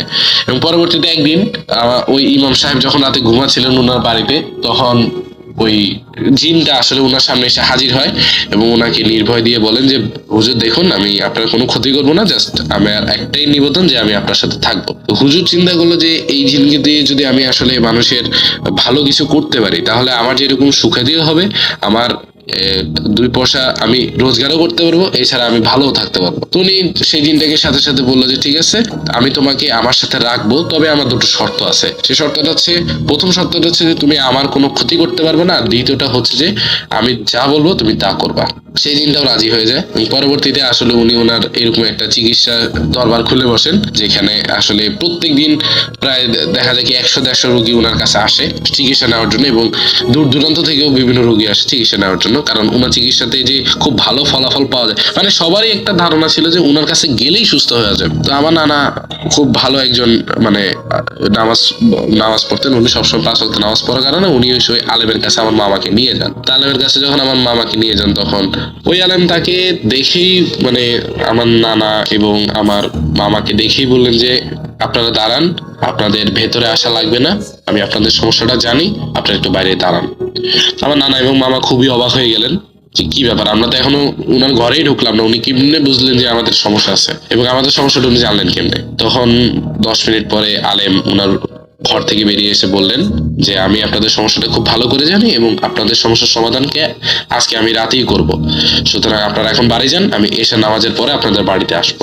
তো আমার মামা এবং নানা কথা শুনে মানে ওনারা বলে যে ঠিক আছে আপনি আসেন, আপনার মতো সমস্যা নেই। তো যাই হোক, উনি সেদিন রাত্রেবেলা এশা নামাজের পরে ওনার আসার কথা ছিল, তবে ওনার একটা কারণে ওনার ঘর থেকে সেদিন বের হতে একটু লেট হয়ে যায় আলেমের। তো উনি প্রায় রাতে 10টার দিকে আসেন আর কি। তো একটু বলে রাখি আসলে ওই সময় কিন্তু শীতকাল ছিল, আর শীতকালে যে ব্যাপারটা হয় যে তখন কিন্তু আর এমনিতেও মানে গ্রামে গঞ্জে 10টা মানে অনেক কিছু, আর শীতের রাত হলে তো কথাই নেই। তো ওই সময় উনি ওনাদের বাড়িতে আসেন আলেম, এবং এসেই আসলে যেটা উনি দেখলেন, মানে আমার নানা যেটা দেখলেন যে উনার হাতে একটা কেটলি টাইপের একটা জিনিস ছিল, একটা পাত্র ছিল কেটলি টাইপের। তো আমার আলেম এসেই বললেন যে আপনারা এই কেটলিটা ভর্তি করে আনুন পানি দিয়ে।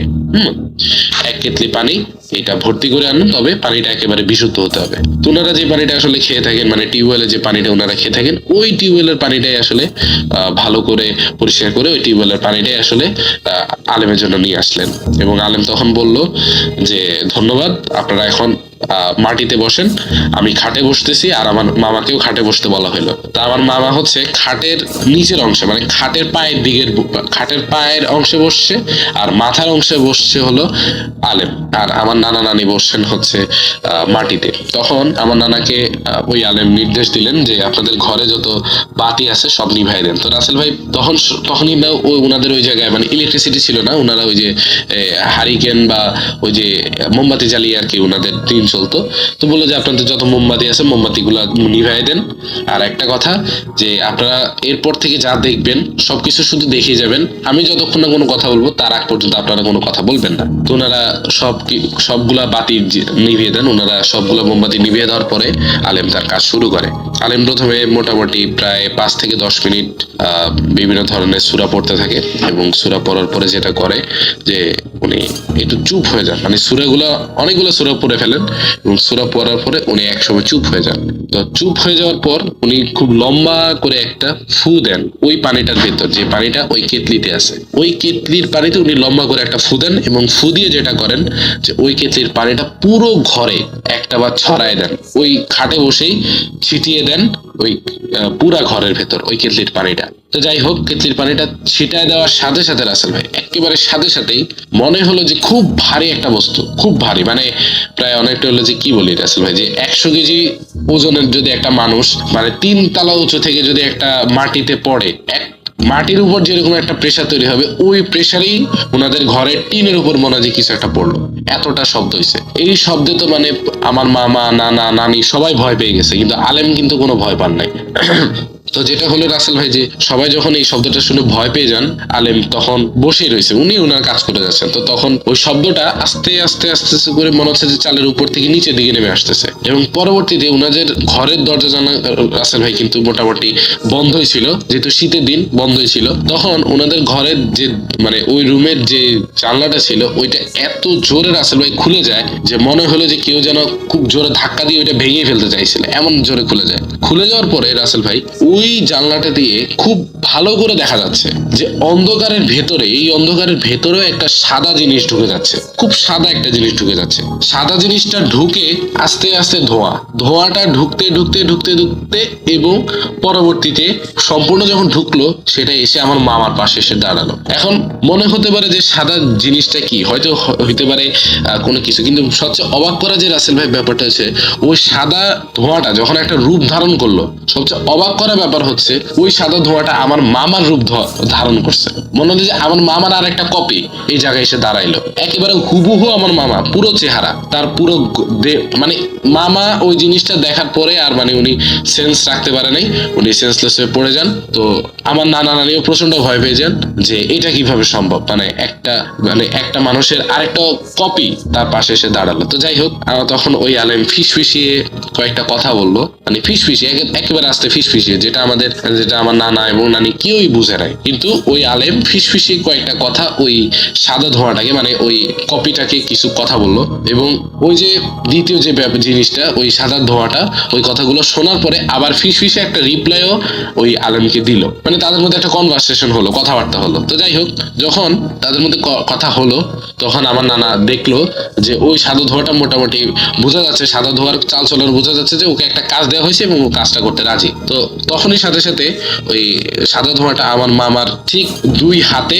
বুকে এবং পেটে এই জায়গাটার ভেতরে একটা যা স্পর্শ করছে, জাস্ট একটা স্পর্শের সাথে সাথে রাসেল ভাই একটা দমকা বাতাস, মানে আমার মনে হলো যেন আমার মানে রুমের ভিতর হঠাৎ করে মনে হয় যে কেউ একটা দমকা বাতাস ঢুকাই দিছে, এরকম একটা ব্যাপার। একটা দমকা বাতাসের সাথে আমার মামার দেহর ভেতর থেকে একটা খুব চিকন একটা সরু লাঠির মতো একটা কালো ধোঁয়া বেরিয়ে আসলো। ঠিক আছে, খুবই কালো একটা ধোঁয়া বেরিয়ে আসলো, এবং কালো ধোঁয়াটা যখন, ওইটার কিন্তু কোনো রূপরেখা নাই, এটা একটা জাস্ট কালো ধোঁয়া দেখা যাচ্ছে, ওইটা এসে সাদা ধোঁয়াটার পাশে দাঁড়ালো এবং সাদা ধোঁয়া কিছু কথা কালো ধোঁয়াটাকে বললো, এবং কালো ধোঁয়া সেই কথাগুলো শুনে কিছু রিপ্লাই আবার সাদা ধোঁয়াটাকে দিল। তারপরে আবার সেই সাদা ধোঁয়াটা কিছু কথা বললো এবং সেটাতে সম্মতিমূলক কিছু কথা, মানে আবার সেই ইয়াটা বললো, যেটা আমার নানা নানি বুঝলো যে মানে সাদা ধোঁয়াটা কিছু কথা প্রথমে জিজ্ঞেস করছে, তারপর সাদা ধোঁয়াটা হয়তো কিছু কথা বলছে যেটাতে ওই কালো ধোঁয়াটা রাজি হয়েছে, এবং সবচেয়ে বড় কথা রাসেল ভাই যখন রাজি হয়ে গেল তখন আস্তে করে সেই কালো ধোঁয়াটা ওই জানলাটা দিয়ে বেরিয়ে গেল।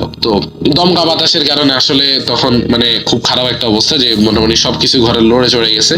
তখন ওই সাদা ধোঁয়াটা যেটা হয়েছে রাসেল ভাই, ওই সাদা ধোঁয়াটা আবার কিছু কথা রিপ্লাই করে আলেমের কাছে জানালেন, এবং আলেম ওকে বললো যে তুমি চলে যাও। তারপরে যেটা হলো যে সাদা ধোঁয়াটা মানে আমার মামার যে একটা কপি আসলো, ওই কপিটা আস্তেই করে আবার ধোঁয়ায় রূপান্তরিত হয়ে তখন সেটা জানলা দিয়ে না, সেটা দরজা খুলে বেরিয়ে গেল। হ্যাঁ, দরজা খুলে বেরিয়ে গেল, খুবই অবাক করা ব্যাপার। তো এই পুরো ব্যাপারটা কিন্তু আমার নানা নানি একেবারে বুঝে দেখছে, মানে দেখতেছে পুরো ব্যাপারটা দেখলো, এবং এই পুরো ব্যাপারটা সংগঠিত হতে মানে পুরো ব্যাপারটা হইতে মিনিমাম ওনাদের যে ধারণা যে সময় গড়াইছে প্রায় 1 থেকে 1.5 ঘন্টার মতো সময় গড়াইছে পুরো ব্যাপারটা হইতে। খুব স্লোলি হয়েছে ব্যাপারটা, কিন্তু আমি খুব দ্রুত বললাম। তো রাসেল ভাই পরবর্তীতে যখন ওই সাদা ধোঁয়াটা বেরিয়ে গেল তখন আমার ওই আলেম আর কি আমার নানা নানিকে বললেন যে আপনারা ঘরের আলো জ্বালান। তারপর তারা ঘরের আলোটা জ্বালালেন। আলো জ্বালানোর পরে যেটা হলো রাসেল ভাই, যে আলেম ওনাদেরকে বললেন যে দেখেন আপনার ছেলের সুখ্যাতি আসলে অনেক বেশি, হ্যাঁ এটা পুরো গ্রাম জুড়ে অনেক বেশি সুখ্যাতি, এবং তার যে সততা বা তার যে এই যে তার বিভিন্ন ধরনের গুণ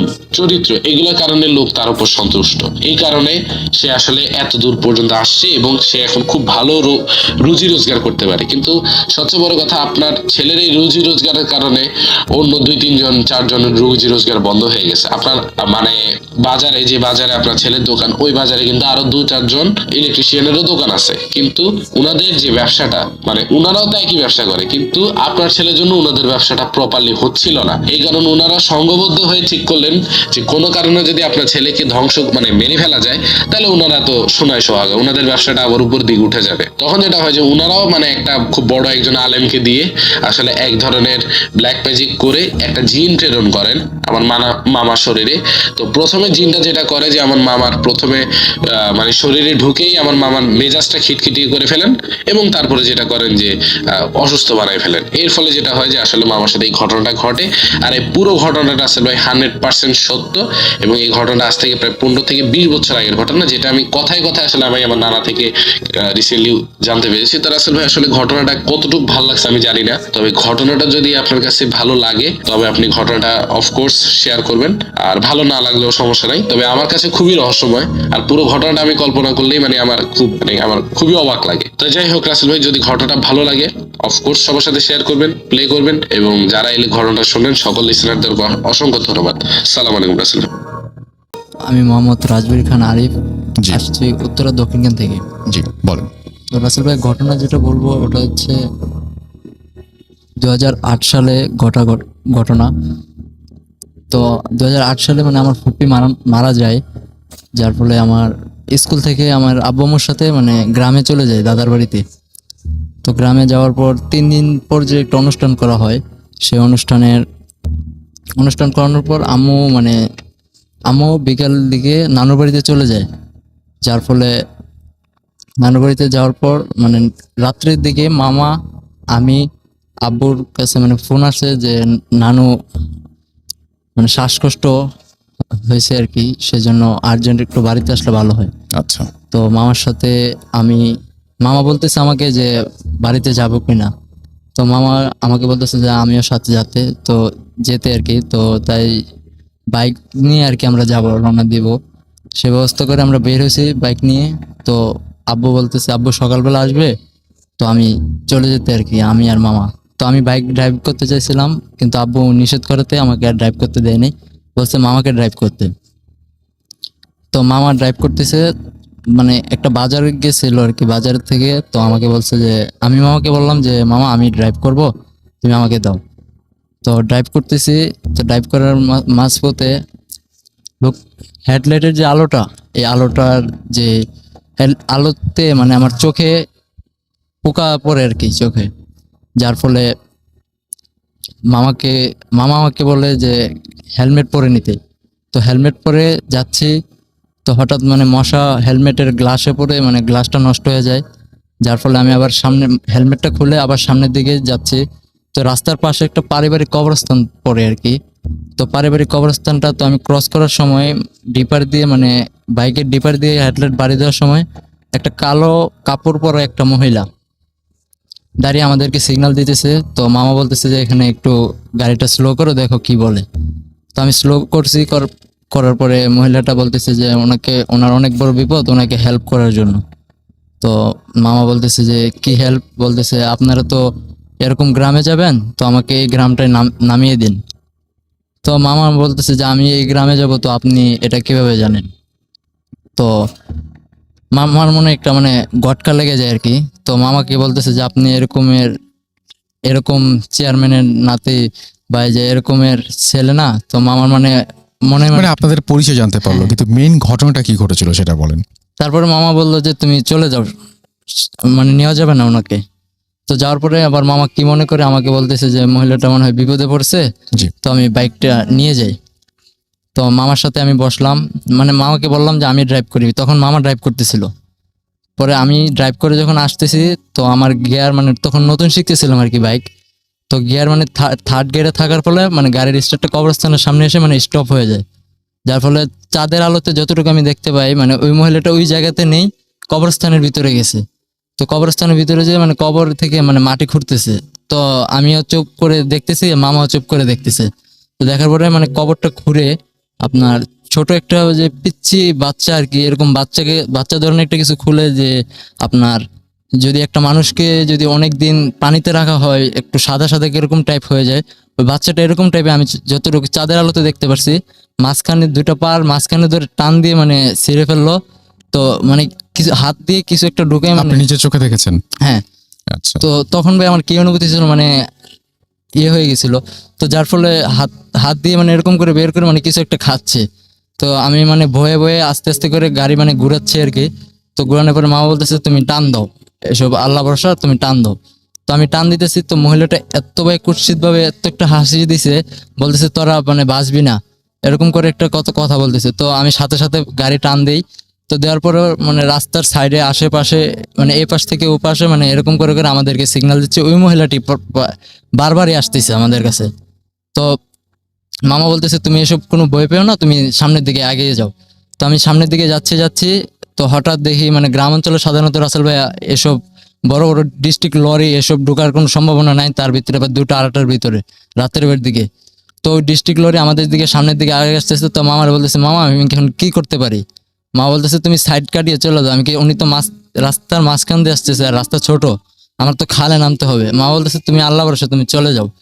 তো আমি এদিক দিয়ে মানে সাইড দিয়ে চলে যাইতেছি, ওনাকে ডিপার দিচ্ছি, উনি আরো মানে সামনের দিকে আরো মানে তেজে আগে আসতেছে আর কি আমার দিকে। তো আমি সাইড কেটে মানে একটা মানুষের সাথে একটা মানুষ ধাক্কা খেলে ভাইয়া যেরকম হয় এরকম না, মানে আমি এটার ভিতর দিয়ে মনে হয় আমি চলে গেছি। তো মামাকে বলতেছি মামা এটা কিভাবে সম্ভব? মামা বলছে তুমি কোনো ভয় পেও না, আমি তোমার থেকে আমি ড্রাইভ নিতে পারতেছি না, তুমি ড্রাইভ করো, তুমি কোনো ভয় পেও না। তো আমি ড্রাইভ করে করে যাইতেছি। তো যাচ্ছি হঠাৎ মানে ওই মহিলাটা আবার ওই আগের মতো এখান থেকে ওখানে আমাদের খালি বারবার সিগন্যাল দিচ্ছে আর কুৎসিত ভাবে হাসতেছে। তো তারপরে হঠাৎ দেখি কি রাস্তা দিয়ে একটা অটো আসতেছে। তো আমি মনে করছিলাম যে মামা অটো এমন হয় এরকম ভিতর দিয়ে চলে যেতে পারবো। তো আমি অটোটাকে দেখে আমি এক সাইড দিয়ে চলে যাচ্ছি। তো অটোটা হঠাৎ করে আমার মানে এই সাইড দিয়ে এসে তো আপনার হাতের সাথে বাড়ি খেয়ে মানে আমার গ্লাস ভেঙে আমি ভিতরে পড়ে সেন্সলেস হয়ে যাই। এই হচ্ছে ভাই আমার ঘটনা। Thank you so much. আপনার ঘটনার জন্য আপনাকে অনেক ধন্যবাদ।